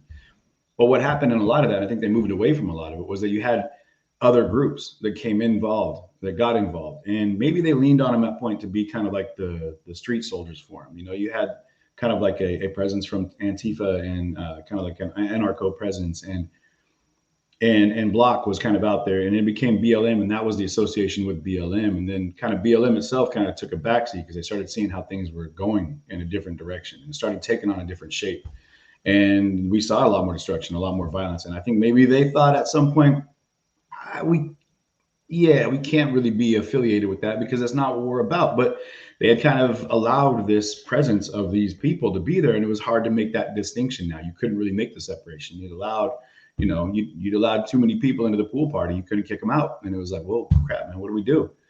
You almost have to abandon your pool, and that's kind of what it feels like has happened. And the things that I've seen is that, like, you've got this inundation of different groups and ideologies in that movement, and then that movement got distorted into a way where nobody really even knew what it was about anymore, because it was about all these different fundamental thoughts that they wanted to execute in that crowd.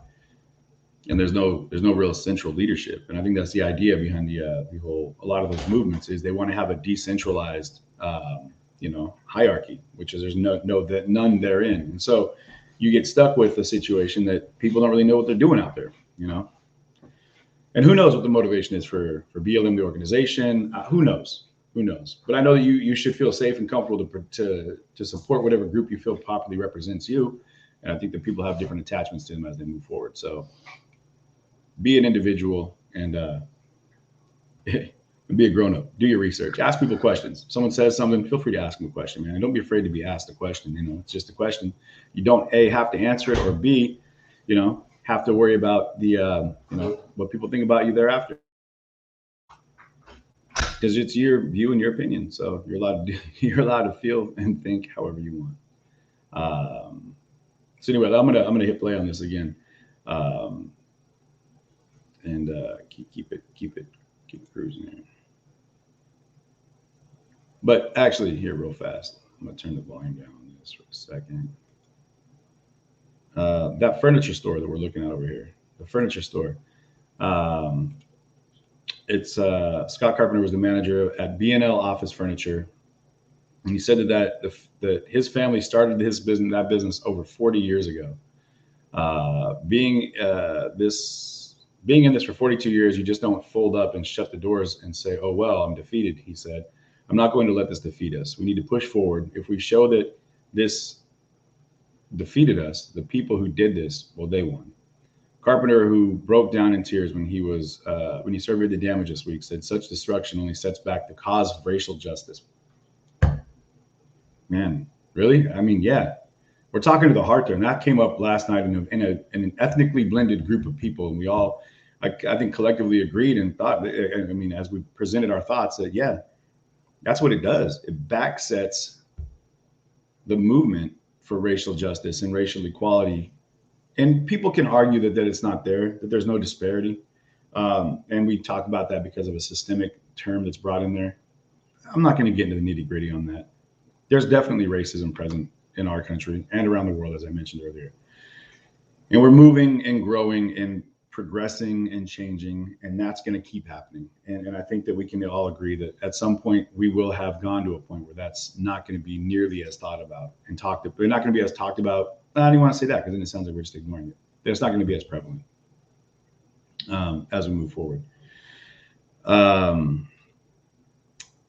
Carpenter goes on to say, "My message to them is, you are defeating the protesters' cause. It's just hatefulness. I don't understand where that hate comes in somebody's heart, that they want to destroy people's businesses." He said, "In my personal opinion, they're going to get further with love than this." Carpenter, hey, if you guys know the Scott Carpenter or the family at B&L Office Furniture, please reach out to me. I'm sorry, I take it back. If you have contact information for the owners of B&L Office Furniture and the family there, and the Carpenter family, and anyone else that's related, and you can reach out to them, or you can reach out to me with that contact information, please email me. I would love to talk to them, because as the messages that I'm reading, I haven't even read this until now, but this is a story that was put out a year ago. This is from last August 2020. Yeah, August 29th, 2020. But his message, I think, is solid and important. I'm going to say it. I'm going to read it one more time. My message to them is, you are defeating the protesters' cause. And this is the first time reading it, but it's talking right to my heart. And I keep saying that the destruction defeats the cause of the message. Like, they're out there to be heard, and then it's done. It's drowned out. And I love the fact that, like, as I'm saying that, I wonder if what I'm saying sometimes, guys, isn't just me talking out my ass. I don't mind saying that right now, but it feels good to know that when we get out there and we bounce these thoughts off other people, that's a common thought, a consensus that I think we all can agree on, that's not going to get it done.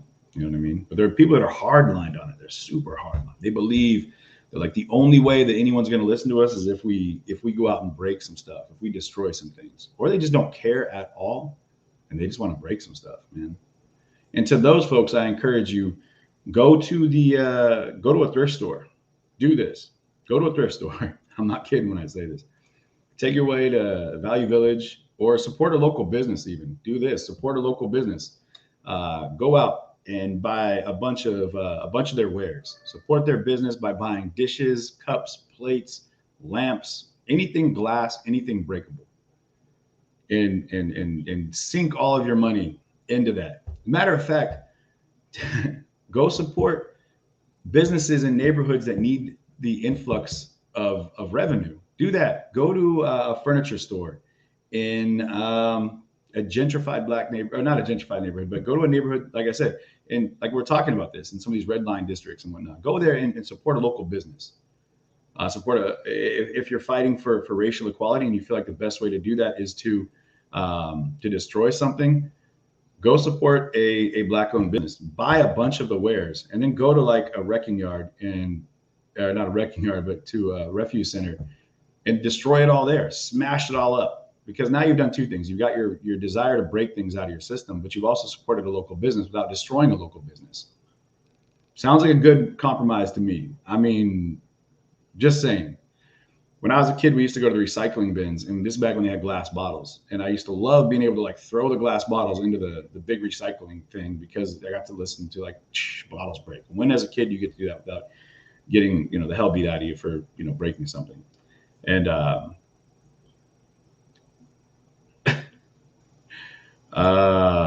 man. So yeah, go in on that. Do that. Support a local business. I know at one point I did a stress relief with an ex of mine. And you recycled. Yeah, exactly. And you're recycling. But don't go out into the streets and destroy businesses. But we went and we did that. We got a bunch of plates and cups, and it was a stressful day at college.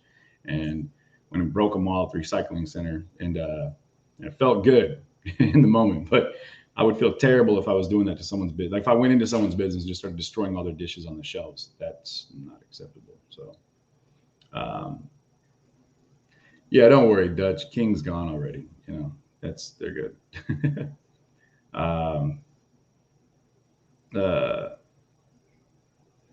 So ask them to interview and learn. Yeah, I'd definitely, Sandy, I would love to interview any people that I can get in touch with and in front of. If they're willing to talk, you guys know I'm willing to talk. They may not like me. They may not say things that are friendly, but I would hope that in that we're not talking about me.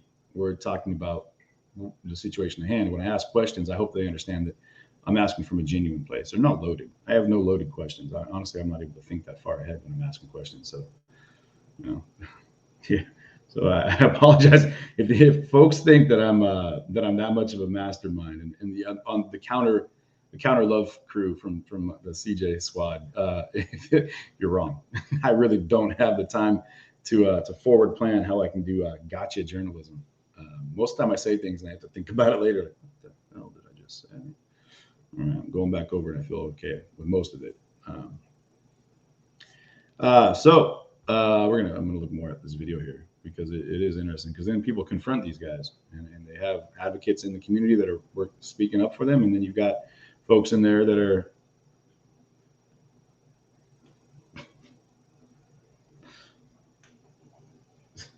sorry, man, I got this co-host cat over here.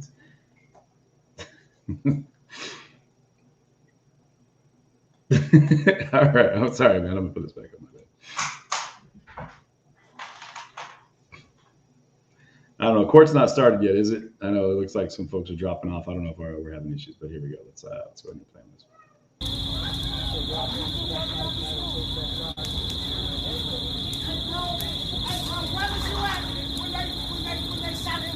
Their guns got blanks. Their guns got blanks. They ain't got real bullets. Them is blanks. They ain't got real bullets. No, fuck that. Where were you at? You see how you out here right now? If you want to help, go down to the police station and have that motherfucker to confess. Yeah, blow this motherfucker up. Where was y'all at then? When? Don't ask me when, motherfucker. When did it happen? I was in our south. How in the hell was that one? Get the fuck back to our south. I was right there when it fucking first happened. In my motherfucking face. Then I'm sorry you had to see that. What you talking about? They tried to murder him. Same thing I did. Hey, y'all see these motherfuckers right here? He said, I'm sorry you had to experience that. We agree they tried to murder him. And he's talking about the police. You see Lakota right there in the middle, local, great guy. So we're watching this, and we talked about it later. And some of the folks over here that were with these militia folks, or the armed citizens, were advocating for them. Like, hey, man, they're not here to fight you. They're not here to cause problems with you. They're just here to protect these businesses and protect our city.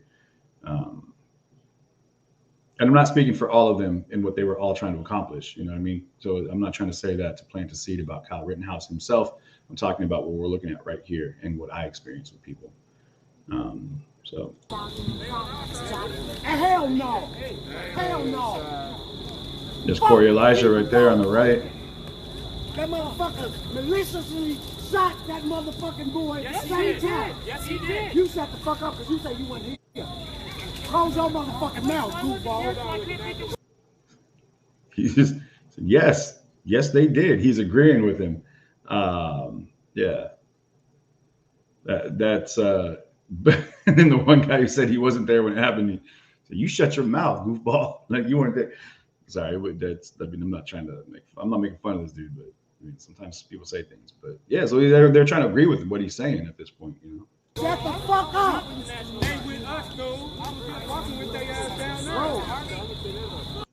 They're with us, dude, is what he just said.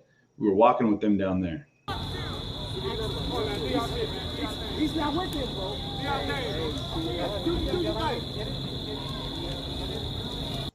But you look at this guy, and I mean, it's interesting that of all the footage they got from Corey, like, I mean, Corey was out there, guys. We would cross each other in the streets all the time, and he's standing right there, the guy in the back with the yellow vest, recording all this as well.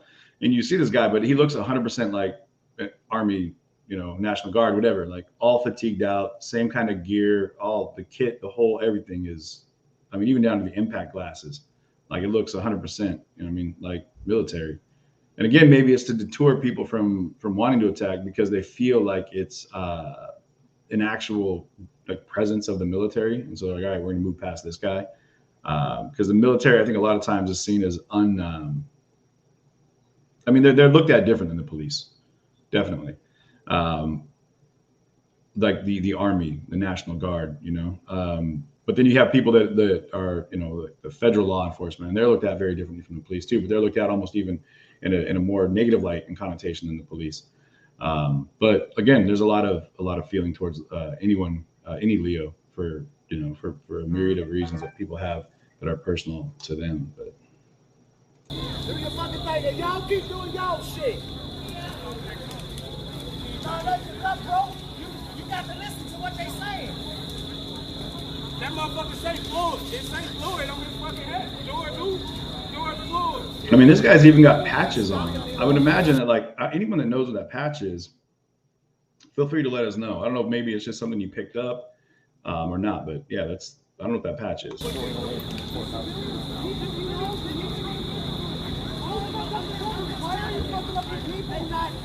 They not. They saying they are, but they not, bro. That's all I'm telling you. What did this guy do to you? Hey, bro, this ain't the cop. I'm not. All right, they got our fucking back. We ain't got no blicks out. Okay, that's cool. I will save you from the cops any fucking day. I have been tear gassed. I have been pepper ball. Right, but that happened to me. That happened to my homeboy right in front of my face, bro. You got to understand. And it was wrong. What they did was wrong.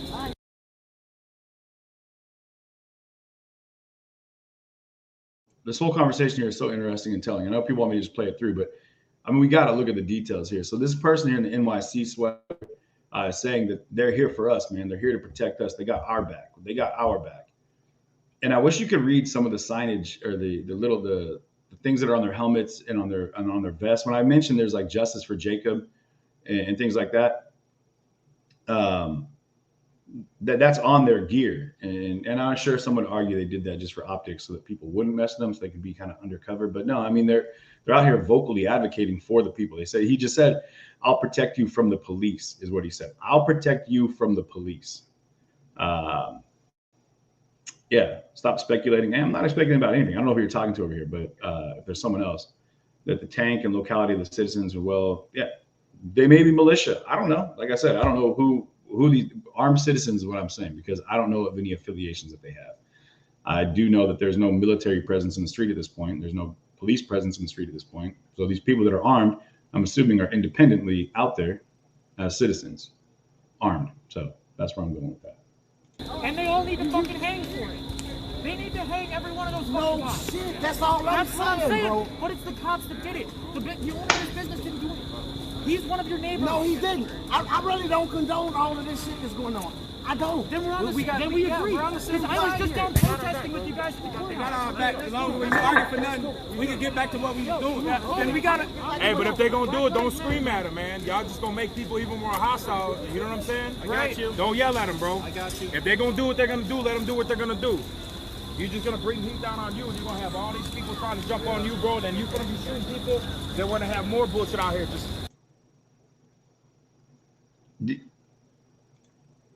what he just said, man, that hits. He said that don't scream at him. You're going to bring it all down on you, and then you'll end up having to shoot some people.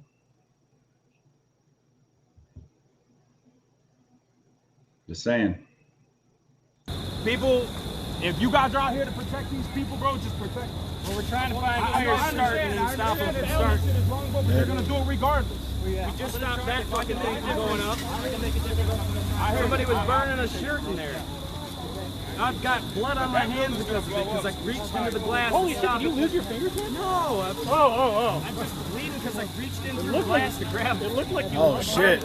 That's another structure fire going down there. Damn, they lit that up. I said they were trying to light on fire.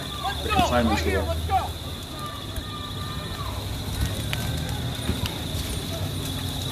At that point, these guys were throwing buckets of water on the 4-alarm fire. You know what I mean? Damn, that is so hot. Just chasing things that happen. But look at that fire, man. That guy's running around with a machine gun, yelling at people, and these people got guns. I guarantee that's not going to end well. Oh my God, that is just so hot. Meanwhile, this guy's yelling at people that are breaking into cars, I think, smashing up windows. But then you got another structure fire going on down here.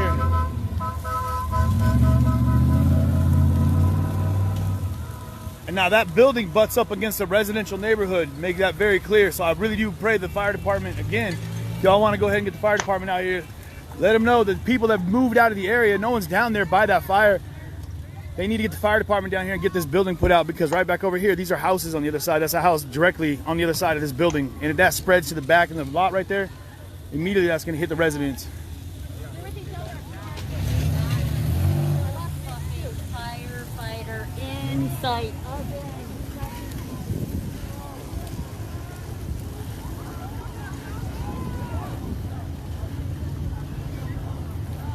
This is insane. They're just burning buildings down left and right. That's the DLC building right there.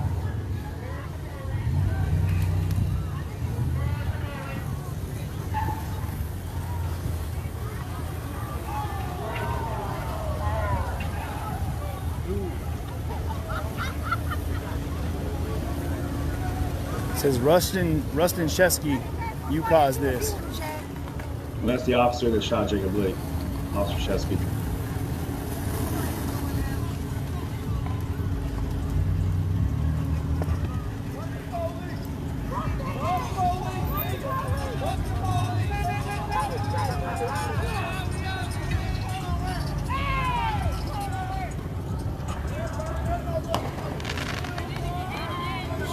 Wow, it's nuts. For real, bro. This is your neighborhood right here? You live out in this area? Yo, I stay right on 56. Oh man, what do you think about all this right now? You mind about having you talk to the people here? Shit, go ahead. You're loud. We're just all over the world right now. Shit, this shit crazy. They tearing this bitch apart. They tired of police not doing what they supposed to. Yeah. Not acting right, so niggas gonna act a fool till they do what they supposed to. Bro. I'm finna move around. So look, that shit look like it's finna blow up. That's gonna go bad because there's a residential right on the other side of that. So. But shit, everybody watching this, y'all be safe. Yeah. All right, bro, be safe. All right, thank you. You do the same. Actually, man, hold up. I gotta get over here real quick. Now that I think about it.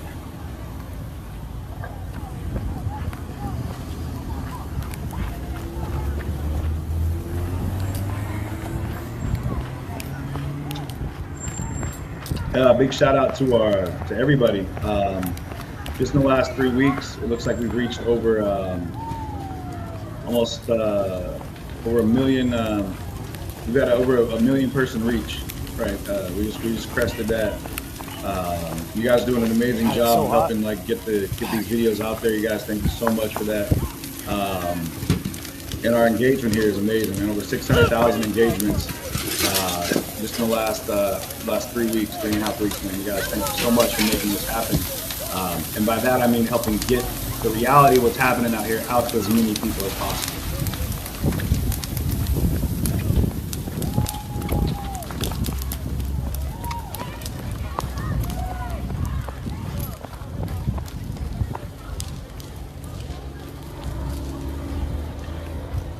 And again, like they said, the hey, do you guys all live right here? thank you, science works. Thank you. Oh, that building's going up bad, like real bad. If you can't look, if you haven't looked around the whole front, I mean, it's working its way down the back of the building. So you guys might want to make plans for getting out of here. Oh man, hey, from where you guys are, you need to call the fire department from your house. I'll keep calling them and let them know, because it took a while last night to get them out. And I know they got shit going on, but they got a structure fire across the street, but it's across the street. It's not up against your houses, so you need to make sure to let them know, okay? And is it a multi-unit? Could you make sure to let everybody know? It's just you? Okay, just make sure to bang on the doors and maybe let your neighbors know down the way as well. Okay. Hey, for real, just make sure you guys have a plan to get out of the house, okay? Because it'll move quick. All right. Welcome. Hey, you can see the smoke's coming. You can see the flames inside the back of the warehouse right here, y'all. That's right up against your fence. Oh shit, there's another structure fire across the street from that. Fuck.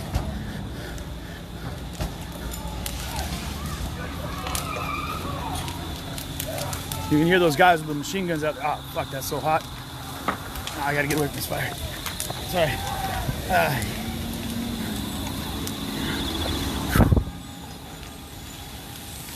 This whole block right here is going up in flames.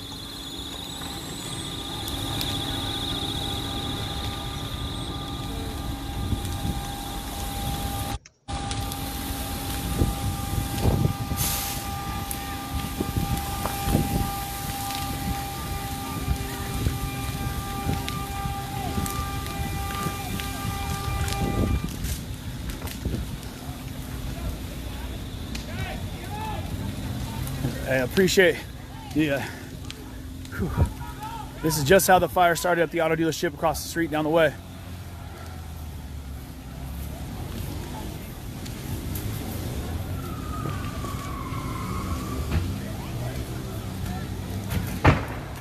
Once that spreads, oh man, that was so hard to breathe out there like that.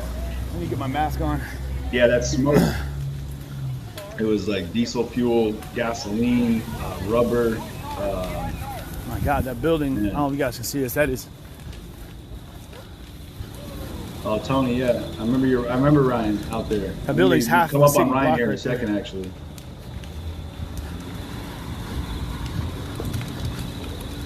I can't even get that close to it, y'all. I'm gonna have to cut through these cars. That was so hot, man. Like, you see, as we've been watching this, you guys, I mean, it's been over the course of a little bit of time, but that fire now has gone from the front of the store. The entire building is engulfed, and there's a warehouse, an entire warehouse in the back of that. And so you got just tons of smoke from just one car, but you got buildings burning all around there, and it.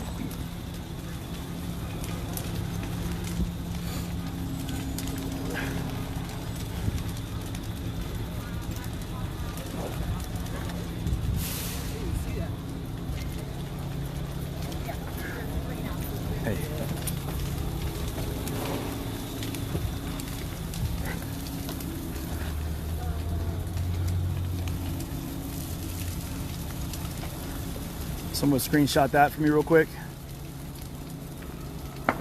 Thank you. Trying to find any kind of angle without being right in line of that heat, man. That was. It's hard to describe how hot that was. The heat from that fire was. And I talked to people that live around here last night. Actually, I was walking around. I talked to people that live by the car source down the street over on Sheridan, and you can still smell, you guys. You can still smell the burnt, just burnt. This you just can still smell it. I mean, burning. You can. I don't know the best way to describe it, but you can still smell burnt cars, burnt buildings as you walk around the car source on Sheridan. What to say, man? Yeah, that was hard. You can try to process fire that. up there looks like it's dying down a little I don't bit. even know what to say in that moment. No, it isn't. Actually, it's just moved its way deeper into the building. This fire on the truck over here is more than likely going to go ahead and spread to the other cars in this parking lot. Missy Ray says my place smelled. Yeah, Missy, we were talking last night. Thanks for stopping by and saying hi, Missy. A lot of times the fire department won't come into areas like this if it's a riot without escort guards. So you get the. What I just said there is important too, because that's one of the things that was told to me flat out. They said the fire department isn't able to get into these places without an escort because it's deemed a riot zone. It's been deemed a riot. And the council should be looking into this when they try to say it wasn't a riot. I wish the defense would have been like, well, let's talk about why the fire department wasn't able to get in and put out some of these fires, that you had these armed citizens, these fires in these businesses that these armed citizens were protecting. I would like to know if they didn't do any more research. And I'm gonna spend some time talking to the fire department while I'm out here. Because one of the things that did come in, and this happened down in Los Angeles, and you saw when the National Guard gets called in, the Guard gets called in a lot of times to protect the fire department so the fire department can make their way into these zones and put out the fires. And we saw that, and you'll see them come in finally. You had law enforcement of some type, I think, had to actually come in on this one because it was so close in the neighborhood. But maybe they breached protocol. I don't know how it worked. I don't know the actual, like, who actually is legally permitted. But I know that in the grand arc of it, that the fire department needs to protect the National Guard is looking to protect the fire department at times to give them a chance to come in and do things like or they'd have to come in and you'd see like a police and or fire or National Guard surround a fire hydrant, and people were tripping like, why are you here? Why are you here? Why aren't you over there? Why aren't you doing this? Why aren't you doing that? And they were just protecting a fire hydrant so that the fire department could come in and hook up a hose and try to put out a fire, which is crazy. It just blew me away that, I mean, this was such a foreign thing to experience, you guys. The fire department will get escorted by the National Guard. If the National Guard really is here, then they need to escort the fire department, get them to put this out because there's residents right on the other side of that building.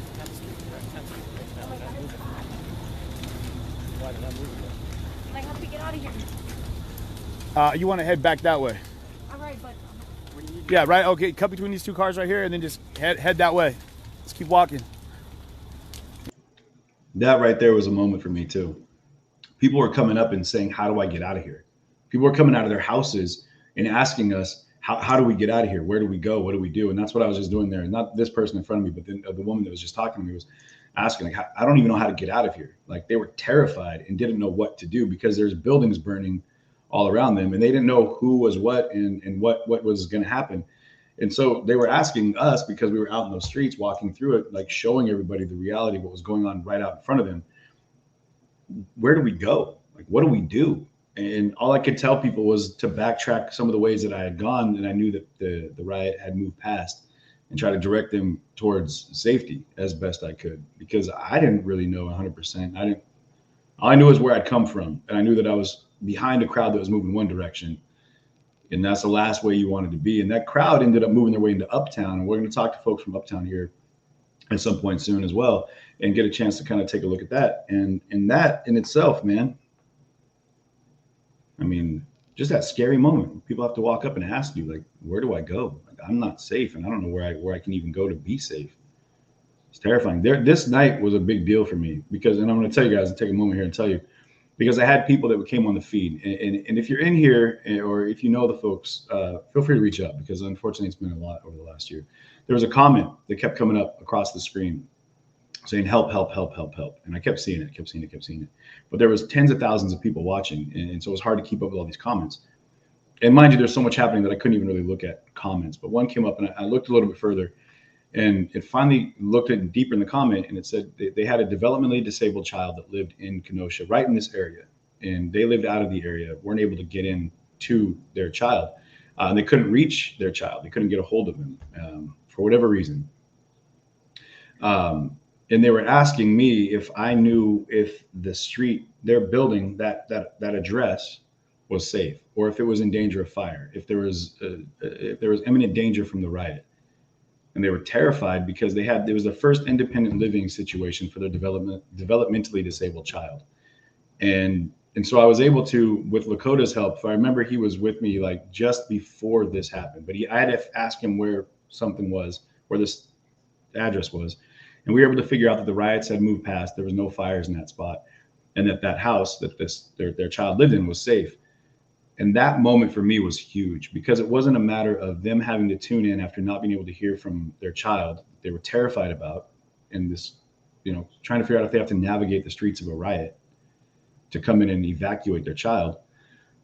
They didn't have to wait until the following day to watch it on a major media channel from a helicopter or from 1,000 feet, the destruction and mayhem that came through. They were able to actually be attached in the moment to what was happening, and better lay at peace knowing that their child was safe. And for me, that was worth everything that I did out there. It was just amazing to be able to connect ourselves viscerally to the story that was happening as it was happening. We had a chance to actually put peace of mind in people's hearts. And if anything, the connection that I have to Kenosha, and the thing that comes up when I'm out here, and I can't say enough how much I love this area and this community, and the warm embrace that I've gotten, was that we were all connected in that night, in those nights. We all were connected to what was happening in the streets out here. These fires, these buildings, the destruction, the mayhem, it was happening to all of you out here just as much as it was happening to me as I was out here in your neighborhood, walking through these streets with this camera. And so being able to connect you with some understanding of what was going on, so you could see better what was going on, and know more confidently where you were at and if you were safe or not. And I really appreciate people that have taken the time to tell me that, because it kind of reinvigorated the fundamental ethos that goes into what I do here and why I do it. And it really changed a lot, I think, that night. And I realized there's a much higher purpose that can be served by what we're doing out here with these cameras. And all citizen journalists, all independent journalists, all these folks, you have a chance to kind of help people make their way, navigate the waters of this chaos. But again, it's tough because you are kind of out in front of a violent situation. So thank you to that family for the outreach, for putting some faith in me to be able to provide you with something, and for the follow-up that's between us and my thank you, appreciate it. And when you get too close to the courthouse, cut a right and just head downtown, like towards the pier. You don't want to get towards the courthouse either.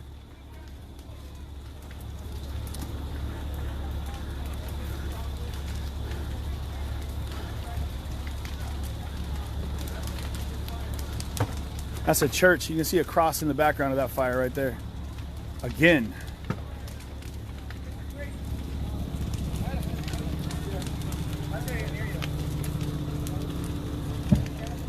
God, that's terrifying. That's insanity.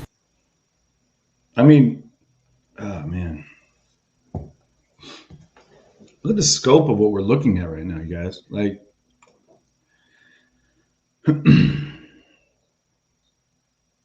how could you ever say this isn't a riot? I mean, how as a people can we look at what we're seeing right now and not realize that, like, this is a riot? This is insane to think that anyone would feel safe. Like, you'll see in a moment people walking with their hands up. I mean, there's confusion in even that, not knowing where or what you could even, I mean, the default was just to say, either A, it was in submission to the notion that there's no control, which is how I felt, or just like, hands up, don't shoot. Like, I don't know what's happening, but I didn't start this fire. I'm walking through, maybe trying to get out of this neighborhood because I don't know how to, and these were people just walking by. No one was holding, and you'll see it. And I'm going to shut up and let you see it, but it's crazy. It's crazy.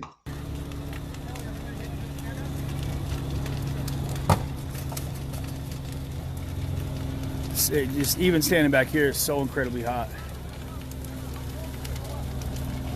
Our building's gonna start collapsing. These people are just walking with their hands in the air.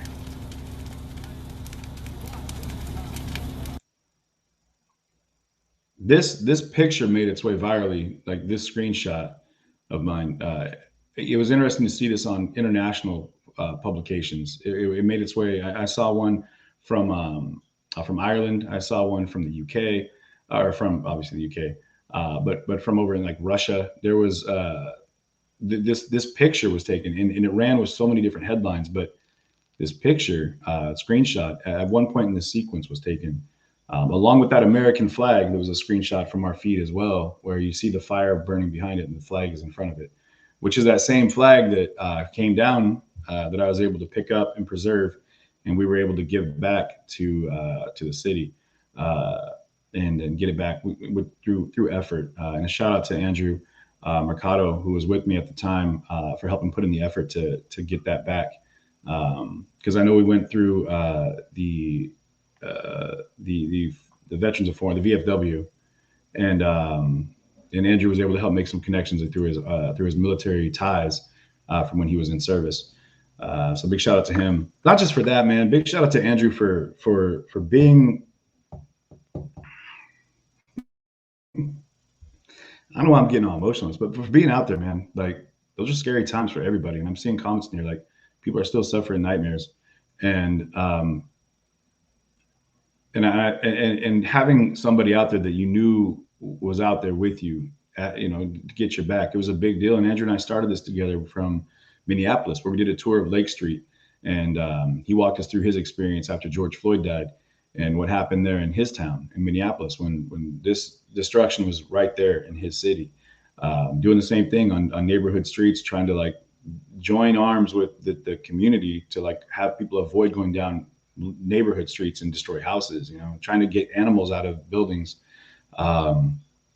He was in the thick of it. Like, he was out in the thick of it in Minneapolis. And if you guys haven't seen that, if you're curious about those riots, jump over to Mercado Media at some point on YouTube or Facebook, and go through the archives, man. You guys will see some crazy video. 100% advocate for you guys. Like I said, source your information. If you have curious ideas about what riots are, like, take a look. But we were out here and we made our way to Chicago, and then we got that call. We got the call that Jacob Blake had been shot, and Andrew and I drove into town. Literally, we drove in like with this big nose of mine, Toucan Sam style, with the window down in the truck and just sniffing for tear gas. And we finally found a spot that kind of felt like it was the location, and we got out. And at that point, we made our way to the police station, and then the rest is, like I said, it's history. But we were out there. We were out there together every day, doing our best to film what was going on. And man, it was intense, man. So a shout out to Drew for being out there, and everyone else that was out there. But yeah, definitely Drew was, we were out there repping for each other, and it's a big deal to know that you got someone to watch your back when you're out in a situation like this. So a lot of love for that guy. And let's jump in on this here. But again, that's Mercado Media. You guys definitely check it out if you want to see any of some intense footage from the fires in Minneapolis and the riots that went through there down on Lake Street and in the surrounding areas on following the George Floyd death. So take a screenshot of this, please.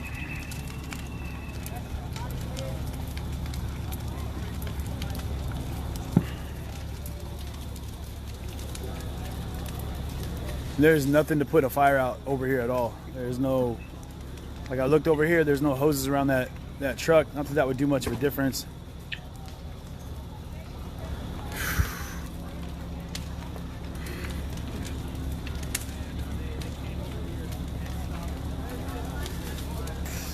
Yeah, shout out to the fire department, man. Like, again, I can't get over this image, man. This to me is insane.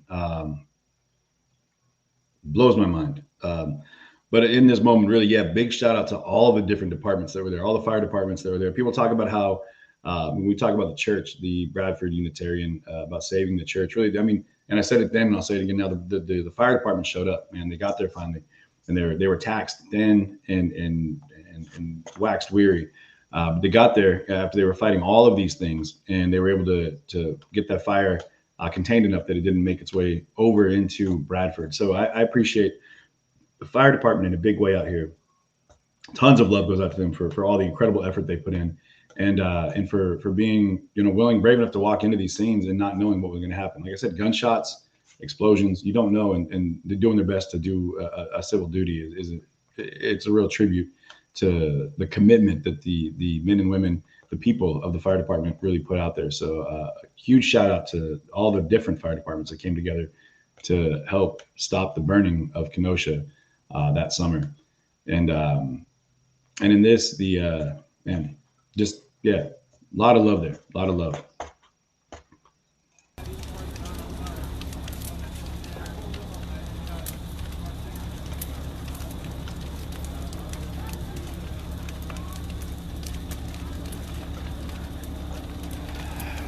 man.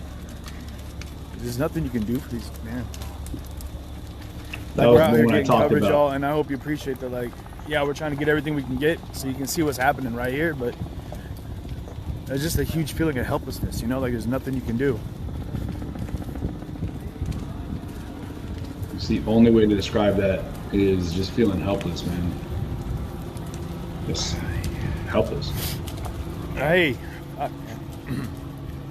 Got emotions even back then, man. And tear gas, yeah. You see those flames kissing the American flag right there. And as we walked up, the image that we got was kind of like literally like burned into history.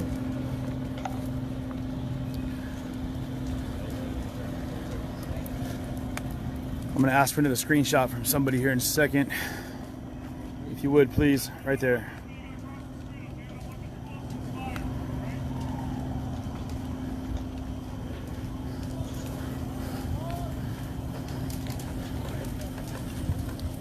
You can see law enforcement out there. What's interesting is law enforcement is out here in front of the DOC building, which I thought that was frustrating to me. Screenshot, please.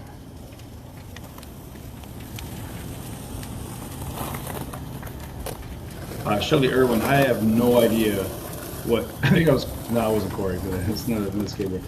I have no idea what the attorneys or Kyle or anyone is doing while the jury's deliberating. I know they're probably just sitting there. I don't even know what kind of building this is right here.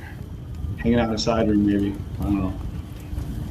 Maybe watching us right now. I mean, who knows? So, hey, if you're in the courthouse right now watching this, damn, man. What up? That's a state building. It's the Department of DOC, actually. I don't know if you guys can see that right there, but it's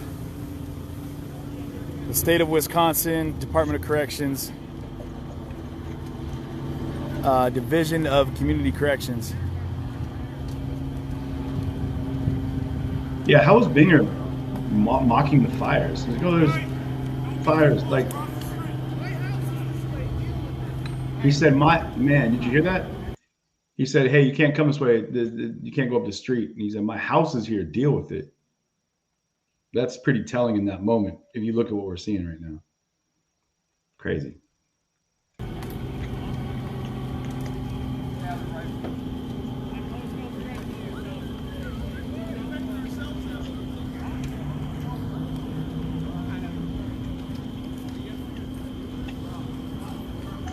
Guys just carrying a rifle.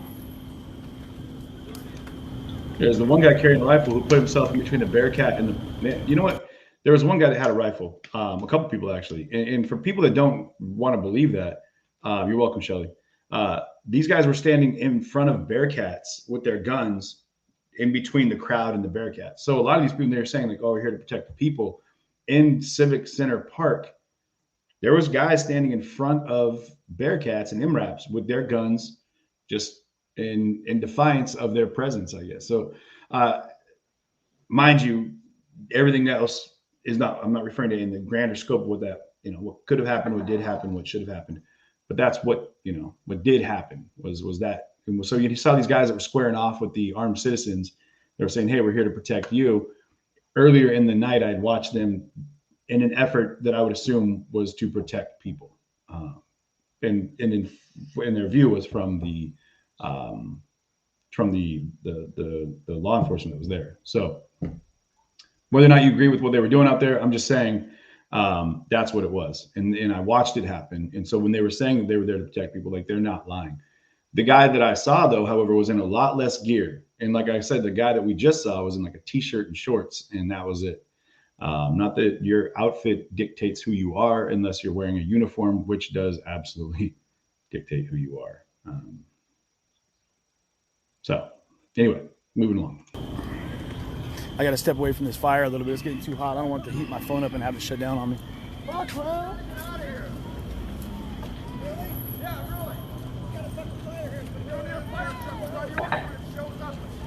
And there's where the flag was. was. The American flag. Hope you got it. Bring it back over here, dude. I got it, man. I'm good. Okay, it's good. You want to grab that flag? We'll grab it. I'll grab it. I care about my life more right now. Come on. We just gotta get you guys back. I feel safely away.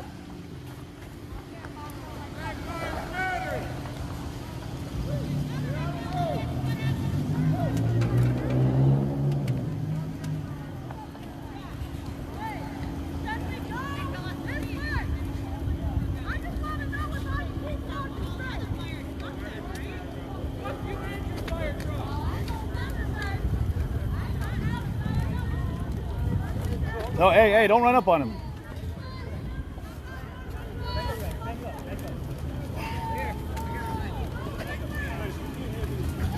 Would you cut this with me, please? As I got up to the flag, there's other people that kind of ran up with me, and the police got really like jumping. And I was like, man, give him space. You don't run up on him. Okay. I got it. You're good. I'm gonna take this, make sure it doesn't end up anywhere. If you guys know anybody that filmed that or on photo that has that, feel free to send it over to me, man. I'd appreciate it. Or if you know the people that were there that were doing that, I'd be interested. Hey, would you hold this for me, please? Appreciate you. Yeah. You gotta be just hold on the light down there. That was an interesting moment for me because I had seen so many American flags burnt up to this point that seeing that one go down, like it really hit the heart where I was like, man, at this point, like, I love my country, man, 100% love. And I love that red, white, and blue. I know what it represents to me, much like everyone was talking about BLM for them and anything else, like any iconage, visage that represents for you, that's fine. But for me, my dad was in the military. I know a lot of my friends in the military. I have friends that have died in the military. And in that, it is personal. Appreciate you. It is a country that I love. No. Deeply.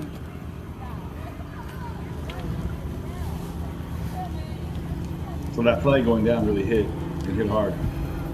And I think for a lot of people it did too, that we were just looking to preserve a piece of something that was attached to us in the madness of all this evening.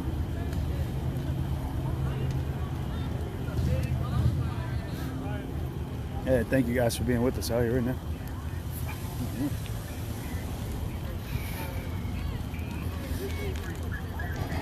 That was an emotional moment, man, for me.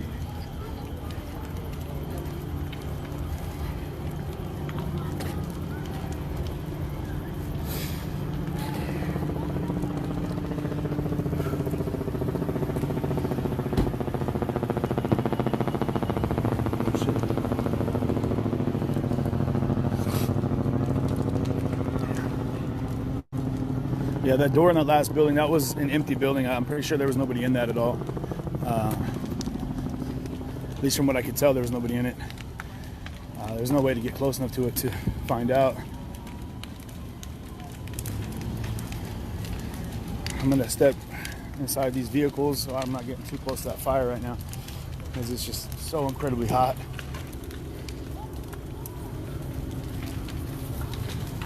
And of course, it's truck fire, as we expected. Fuck me, man. Come on.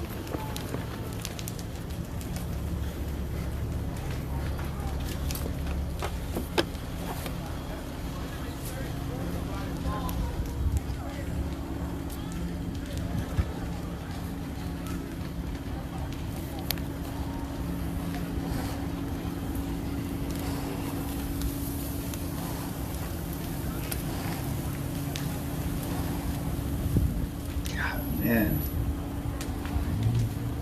I hope you get. Man, it's crazy to me. Like even the sound, like the crackling of a normal fire, but the growl of a fire, like of what you're, man. So what? That right there. I mean, in its scope,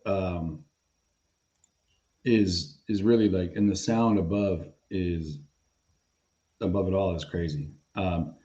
That fire, which is a block away, you can see and it's blacked out by a lot of the smoke. You got cars over here exploding around the corner. You've got the DOC building in full engulfed flames. There's fires behind me and to my left that are being started in dumpsters. Yeah, it is without a doubt like one of the most terrifying places you could, for me, that I had been. I can't say for anyone else. For me, And maybe not even terrifying is the best word, but this right here and the sound that came in with it, man, it was just, yeah. Okay, yeah, verdict in the next hour, guys. I'm 2 minutes from the courthouse. I don't know where anyone's coming with that. Another stream is saying a lot of things, Susan. I don't know. But, you know, I'll be out there. SWAT's on scene. Okay, well, I'll be out there. So stay tuned. What I'll do is I'll end up cutting this feed, you guys. So everyone in here needs to set up notifications right now on Facebook and YouTube. Make sure you're dialed in because I will be live out there today. And so if the verdict is in, when it comes in, if it does come in within the next hour, whatever people, I don't know where you're seeing that because I'm looking at both channels here and I'm not seeing anything about that. So, but the jury has been out for deliberation for 25 hours, 54 minutes and 3, 4, 5 seconds. So, day 4, you know, there we are. So, yeah, Ed, I'm seeing that, man. I'm good. Thank you, Ed. Thank you. But it's not in yet, so we'll be out there for it. Don't worry about that.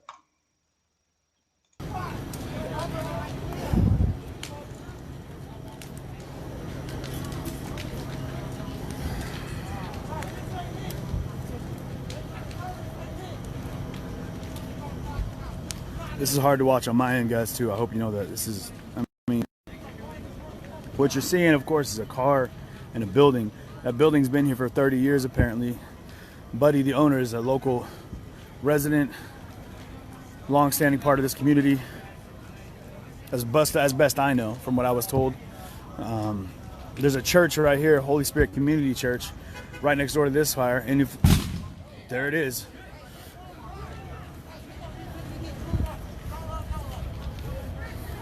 I don't think you can't say the verdict's going to be within the hour because that would be somebody knowing that the jury has now gotten themselves to a consensus and is now bringing that into the court. I don't know if anyone's relaying that kind of information or has access. So it's I'm a not. Community church. There's another play structure by the fire down the way facts. right over there. And I'll be out there. Yeah, there's another. Yeah, like I said, there's fires everywhere. This whole place is on fire right now. Yes, there was an accident. I think is what people are thinking. They're talking about SWAT teams and stuff. Let's not in the comments. I mean, you know, if you think, you think. But I mean, in reality, we'll cover it as it happens when it happens. So. Oh.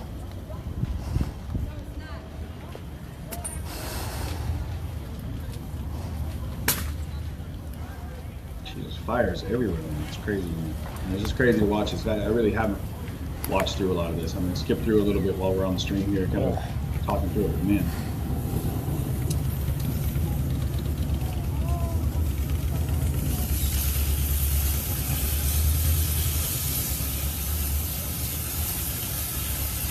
Bree, we're trying to get people out of their homes. I already went to the residents across the street over here. Let them know the fire was spreading aggressively. And there's nobody in this church right here. It's this community church and it's empty right now. Oh, fuck, hold on. I can't breathe that smoke. So much, like, over the course of the last 2 years. I don't know what building down the street is burning. Just sucked so much. We have a furniture store on fire. You've got this smoke, both of these cars burning right here in front of this community church. Wildfire smoke, tear gas. I'm pretty sure my lungs are shot. I mean, at this point. This is the last 2 years. You got the Department of Corrections building burning a block down the street that way.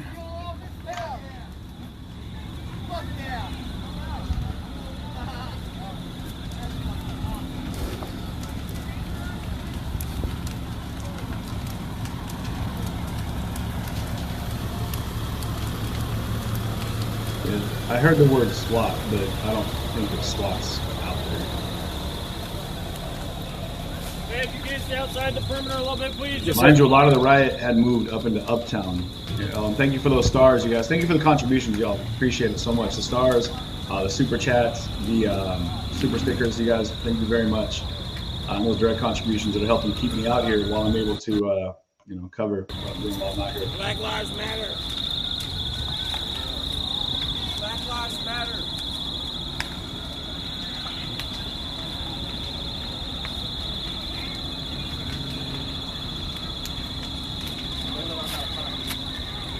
How y'all feel about all this right here? Black Lives Matter. I'm with that. I'm with that. That's a church right there. You guys know about that church? They burn it down. Oh shit, there's another truck. Those trucks are right up against the church. You can see those, the electrical wiring over there. Fuck, sorry. Sorry. Trying to get run over there. Oh shit. That truck just exploded right there. Hey, if you guys are watching this right now, share this stream. Let's put that out there. Wow. Let everybody see what's happening right now. You can see you got these melted wires in the road that are collapsing from the fire. Man. I'm gonna stay on this block for a while, guys, before I go anywhere, just to make sure we can see everything happening right now. Camper 1, or Camp Goer 1, you're right. This isn't, and everyone that I've talked to said they know that it wasn't locals doing this. Like, this Here comes the fire department. Kenoshians doing this from out of the area.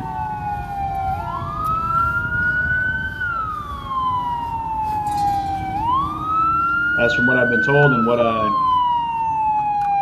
gathered. So.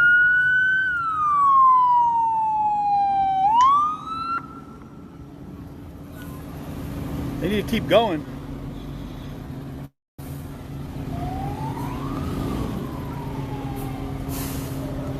Hey, are you guys starting with this one? Hey, are you starting with this one? What? Are you starting on this one? We're starting on this one. There's residents right up on the other side of that building right there. They're out in the yard right now.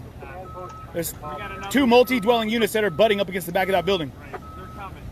We can't get in. We don't have a way in. To the building? No.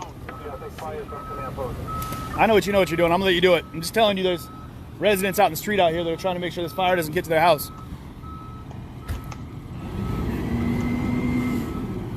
So they said they're gonna put this building out first, which is the Department of Corrections. I don't see it, and that infuriates me. I don't know why this building that's all by itself, from what I can tell, should take. I mean, I'm sure as a fireman, he has his reasons, and I'm not trying to oversee and overstep, but my initial response right now is, that just makes me angry. I mean, this is on its own by a block or a solid concrete wall.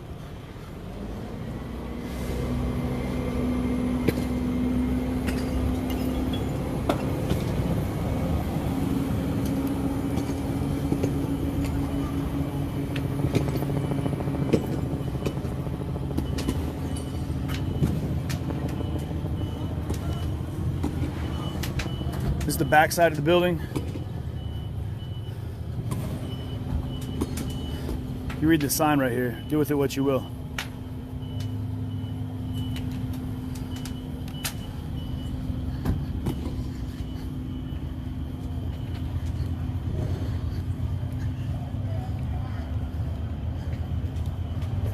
But yeah, they're working. They're going to start working on this building for the DOC, and that furniture store right now is, I don't know, man. I'm gonna leave it alone. I'm gonna catch up with what's happening over here. This is just making me so angry.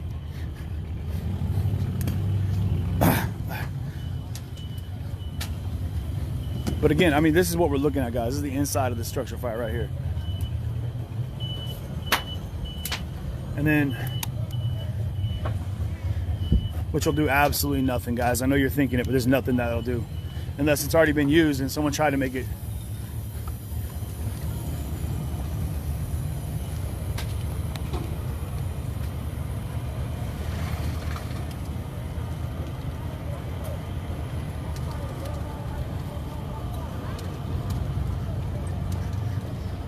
You guys see down there? Hey, you know what that building is down there? That one? I don't know for a fact. It was the car dealership across from the one last night, though. Oh, is it? Okay. Used car lot. Yep, thank you. So that up in the distance there is a car dealership across from the used car lot last night.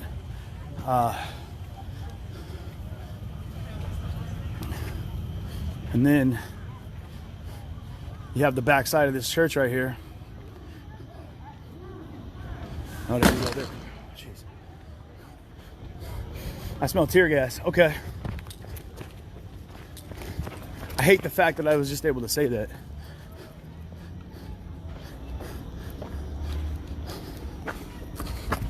Oh, fuck. Okay, yep. Nice tear gas.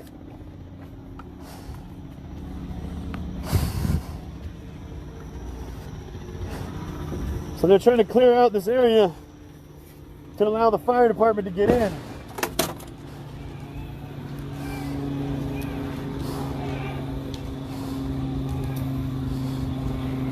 There's pepper spraying people right now.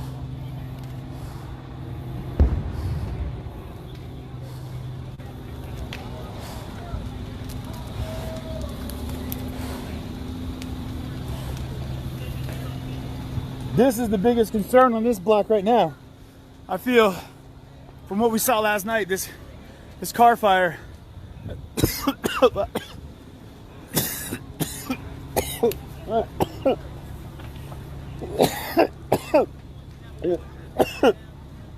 car fire has already spread to 3 vehicles.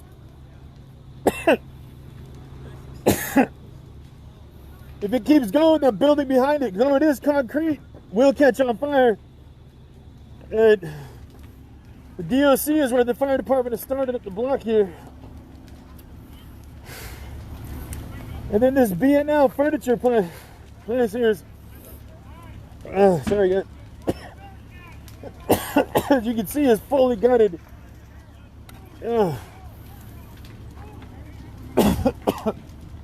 I'm gonna get out in front of the line here so I don't get stuck.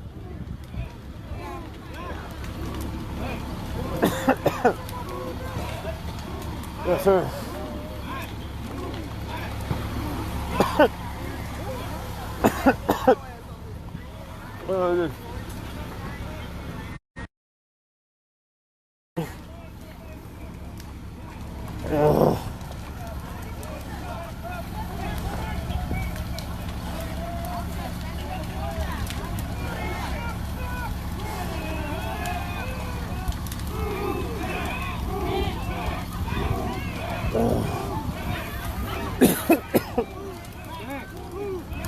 I'm pressed.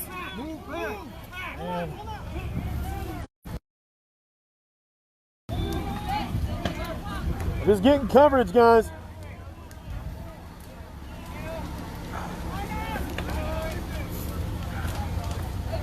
These guys are ridiculous.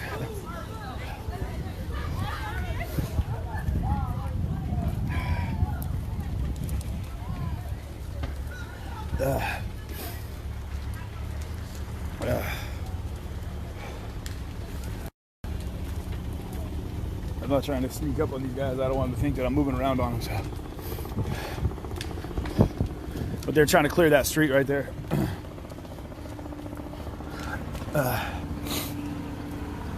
Oh man, it's hard to breathe.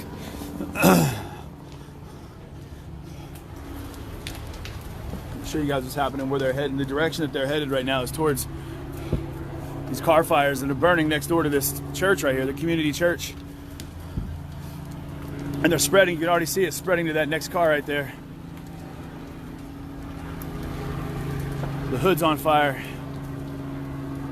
And that's just gonna keep spreading and spreading and spreading. And before long, there's so many cars right here, guys. You saw what that fire last night turned into.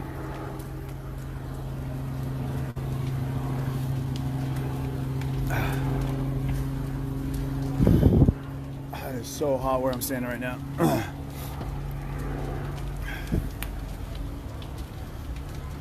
So they're setting up a perimeter so that the fire department can get into this building. That's what he was saying when he said they didn't have any way to get in. I thought he was saying they had no way to get to the street. But what he was really getting at was, like we've made clear, the fire department won't come into an area without protection. They're not going to move themselves into a riot. And my guy, he's trying to breathe. I know, I feel you. Turned into a wild night after all, huh? Oh, I knew it was going to happen. You gonna be around tomorrow night too? I don't know. Yeah, I mean, This is all, I mean, you can see, guys, in the background there, that house is now seeing the flames. I just hope these people have come out and actually gotten out of their house, because the fire department is not there yet, and they're putting their attention on this DOC building over here, which I don't know if it's because they didn't have access. Sorry, man, I'll talk to you in a minute. I don't know if it's because they said they didn't have access to these houses over here.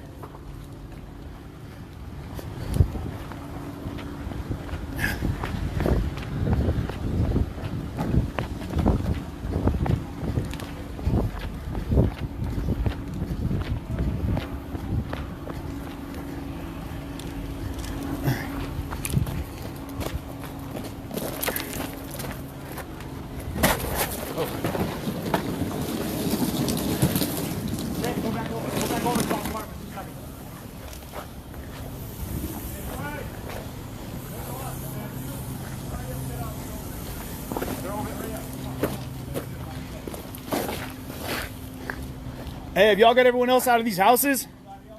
Have you guys already told everyone to leave these houses? Yeah. Okay. I live in the food house over there. Okay. There's no one else in there, right? There's nobody else in that house, is there? No animals or children or anything? There's animals? Have the animals been taken out yet? Can we get them moved somewhere? Yeah. What? Yeah. I'm gonna step in front of you real quick. Can you get through the fence right here? What? No, you gotta go all the way around this wall. Okay. The girl that's named Debbie over there. Debbie? Yeah, Debbie. She's in the house? No, she's right outside the house. Okay. Is there a place close by where we can take the animals? Yeah, hey, would you help him collect those hoses?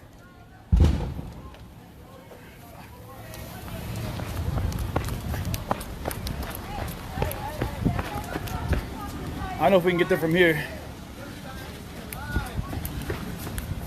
So I can't go around the other way.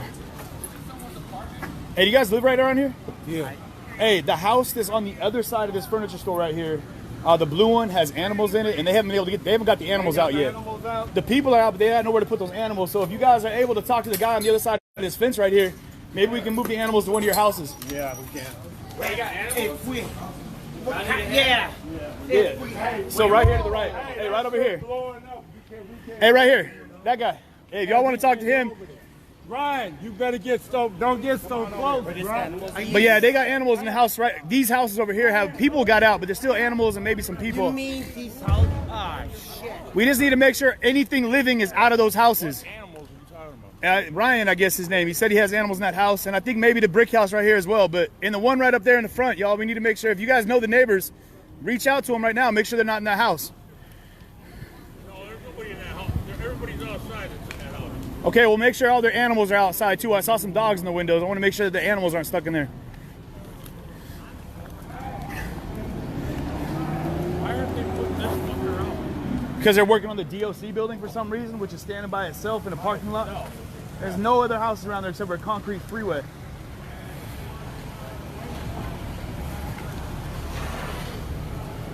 Oh, they got some fire trucks over here now. Okay.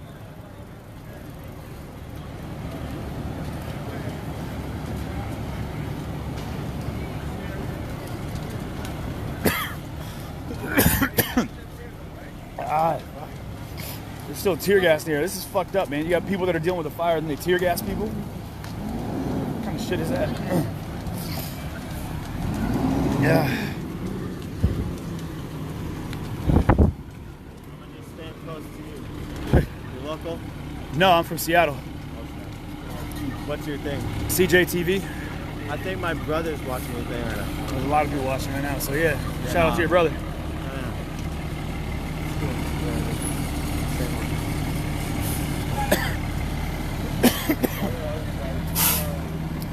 So you guys know the Kenosha Fire Department's here. What they did, and I understand the mentality behind it, they had to clear their area, make it safe for the fire department to come in. Normally the National Guard would come in riot situations, but I didn't see any National Guard. But they did have the police come down, state police, it looks like, come down and clear everybody out.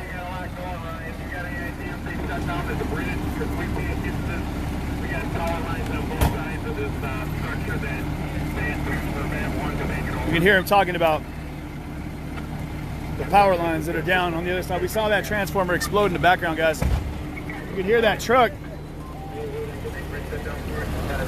Fuck, man, they need another truck. That fire out there is starting to spread quick. You can hear it starting to blow up too. All the cars over there are gonna start spreading just like last night into that building. That's the last building on the block from what I've seen as I circled the block, and there's nobody in it. But that building catches, that fire is gonna be huge, and it's gonna spread to the houses right across the street over there.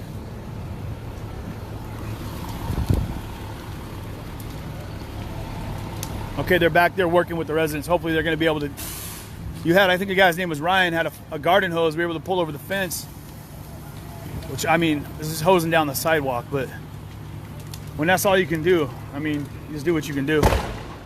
What you guys are hearing in the background there are those, like the hydraulic tanks on the tow trucks, the tires, those big ass tires are exploding.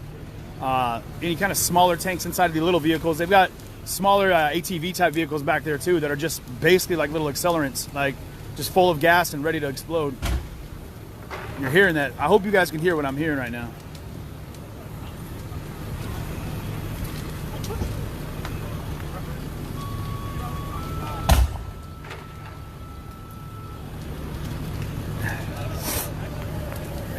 I'm gonna have to plug my phone in, guys. Hey, I'm gonna tell everyone right now, for all 26,500 of you that are watching right now, if anything happens to the feed, come right back on. What's up, my guy? How are you? Come right back on. It's just because the heat around here is so intense that what it'll do is it'll shut the phone down, and I'm having to run off that right now. And I have a battery pack and my other phone running for a hotspot. So there's a lot of technologies, as y'all know, I don't like, but it's working in my hand right now. So if the feed drops, y'all, if the feed drops, come back on, refresh. I'm gonna come back. I'm gonna be out here until this is over. Just stay with me, okay? I can't guarantee that everything was gonna run smooth. Obviously, there's no guarantees in what's going on right now. So I appreciate you guys for staying with me and for sharing the stream, for helping people see what's going on out here. I want to go get my camera and get some footage on the fucking phone and shit. It looks like that fire down the way, I mean, it's not nearly as big as it was.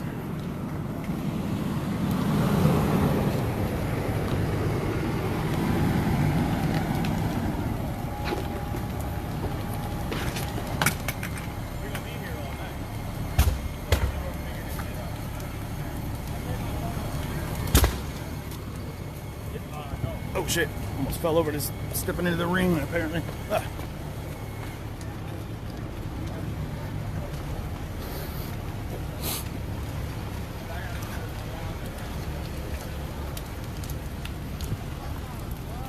Sarah.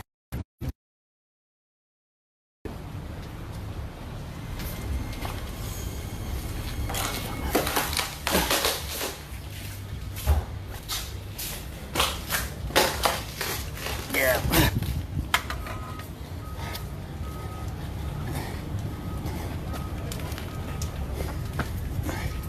Not that I know if it's gonna do a damn thing, but fuck me.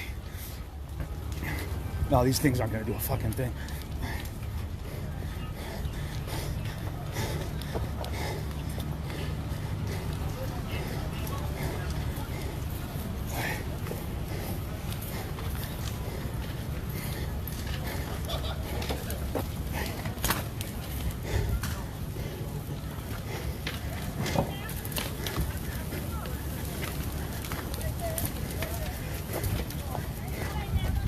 I can't even get in there, y'all.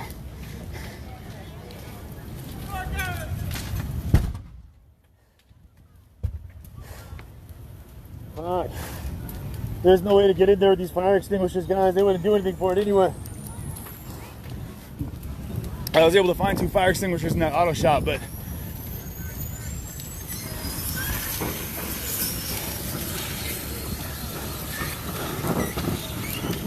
I'm just hoping that this brick wall here will be strong enough or durable enough to keep the flames from getting in there before the fire department makes its way over here.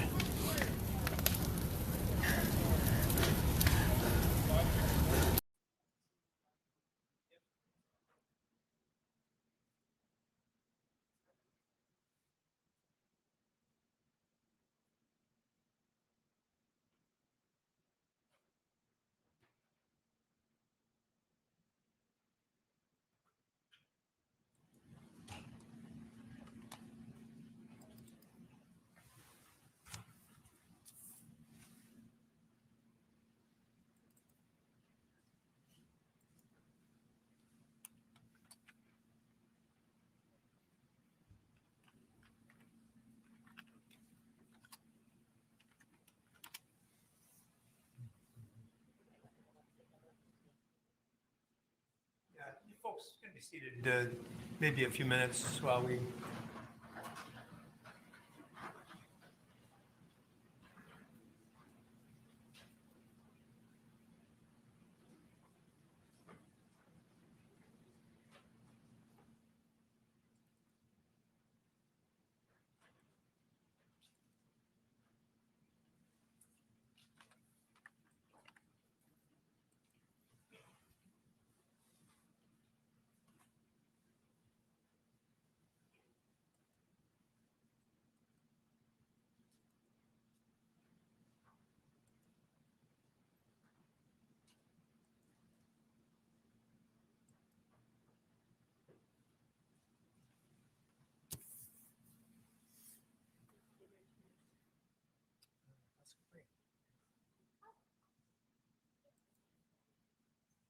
Said?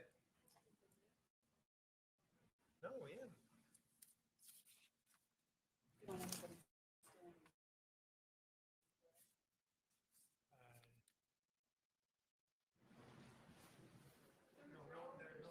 No, there's no standing. And us, any of the other judges are welcome. That's the only exception. By the way.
For those of you in the audience portion, no, it doesn't need to be. There can't be any reaction at all, no matter how strongly you may feel. And it's understood that many people do have strong feelings, but we can't permit any kind of a reaction to the verdict. And as you can see, there's quite a bit of law enforcement here, and you will be whisked out of here if there is any. So just be aware.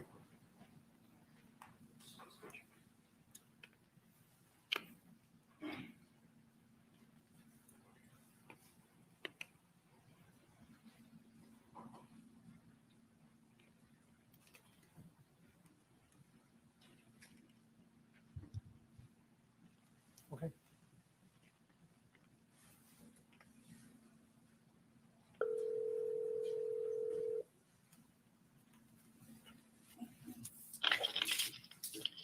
Hello?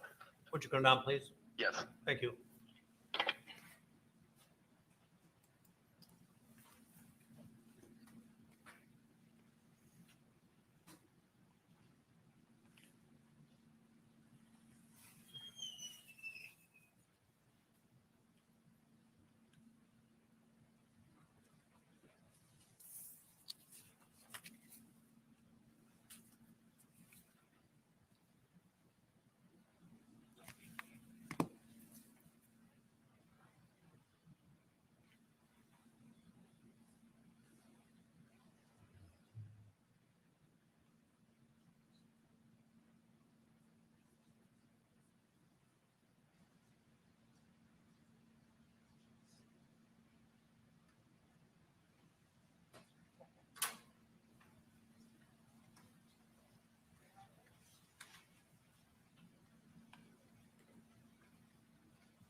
All right, members of the jury, have you elected a foreperson?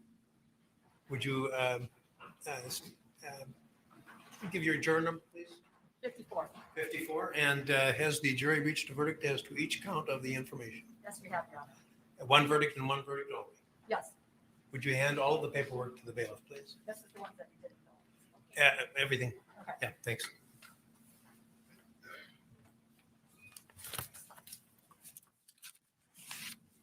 May I see that too, please? Mrs.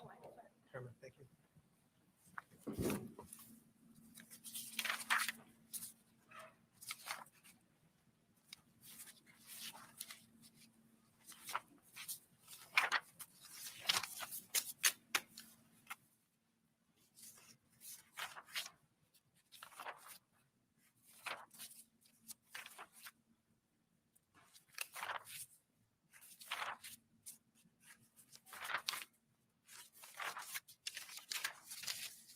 The defendant will rise and face the jury and hearken to its verdicts.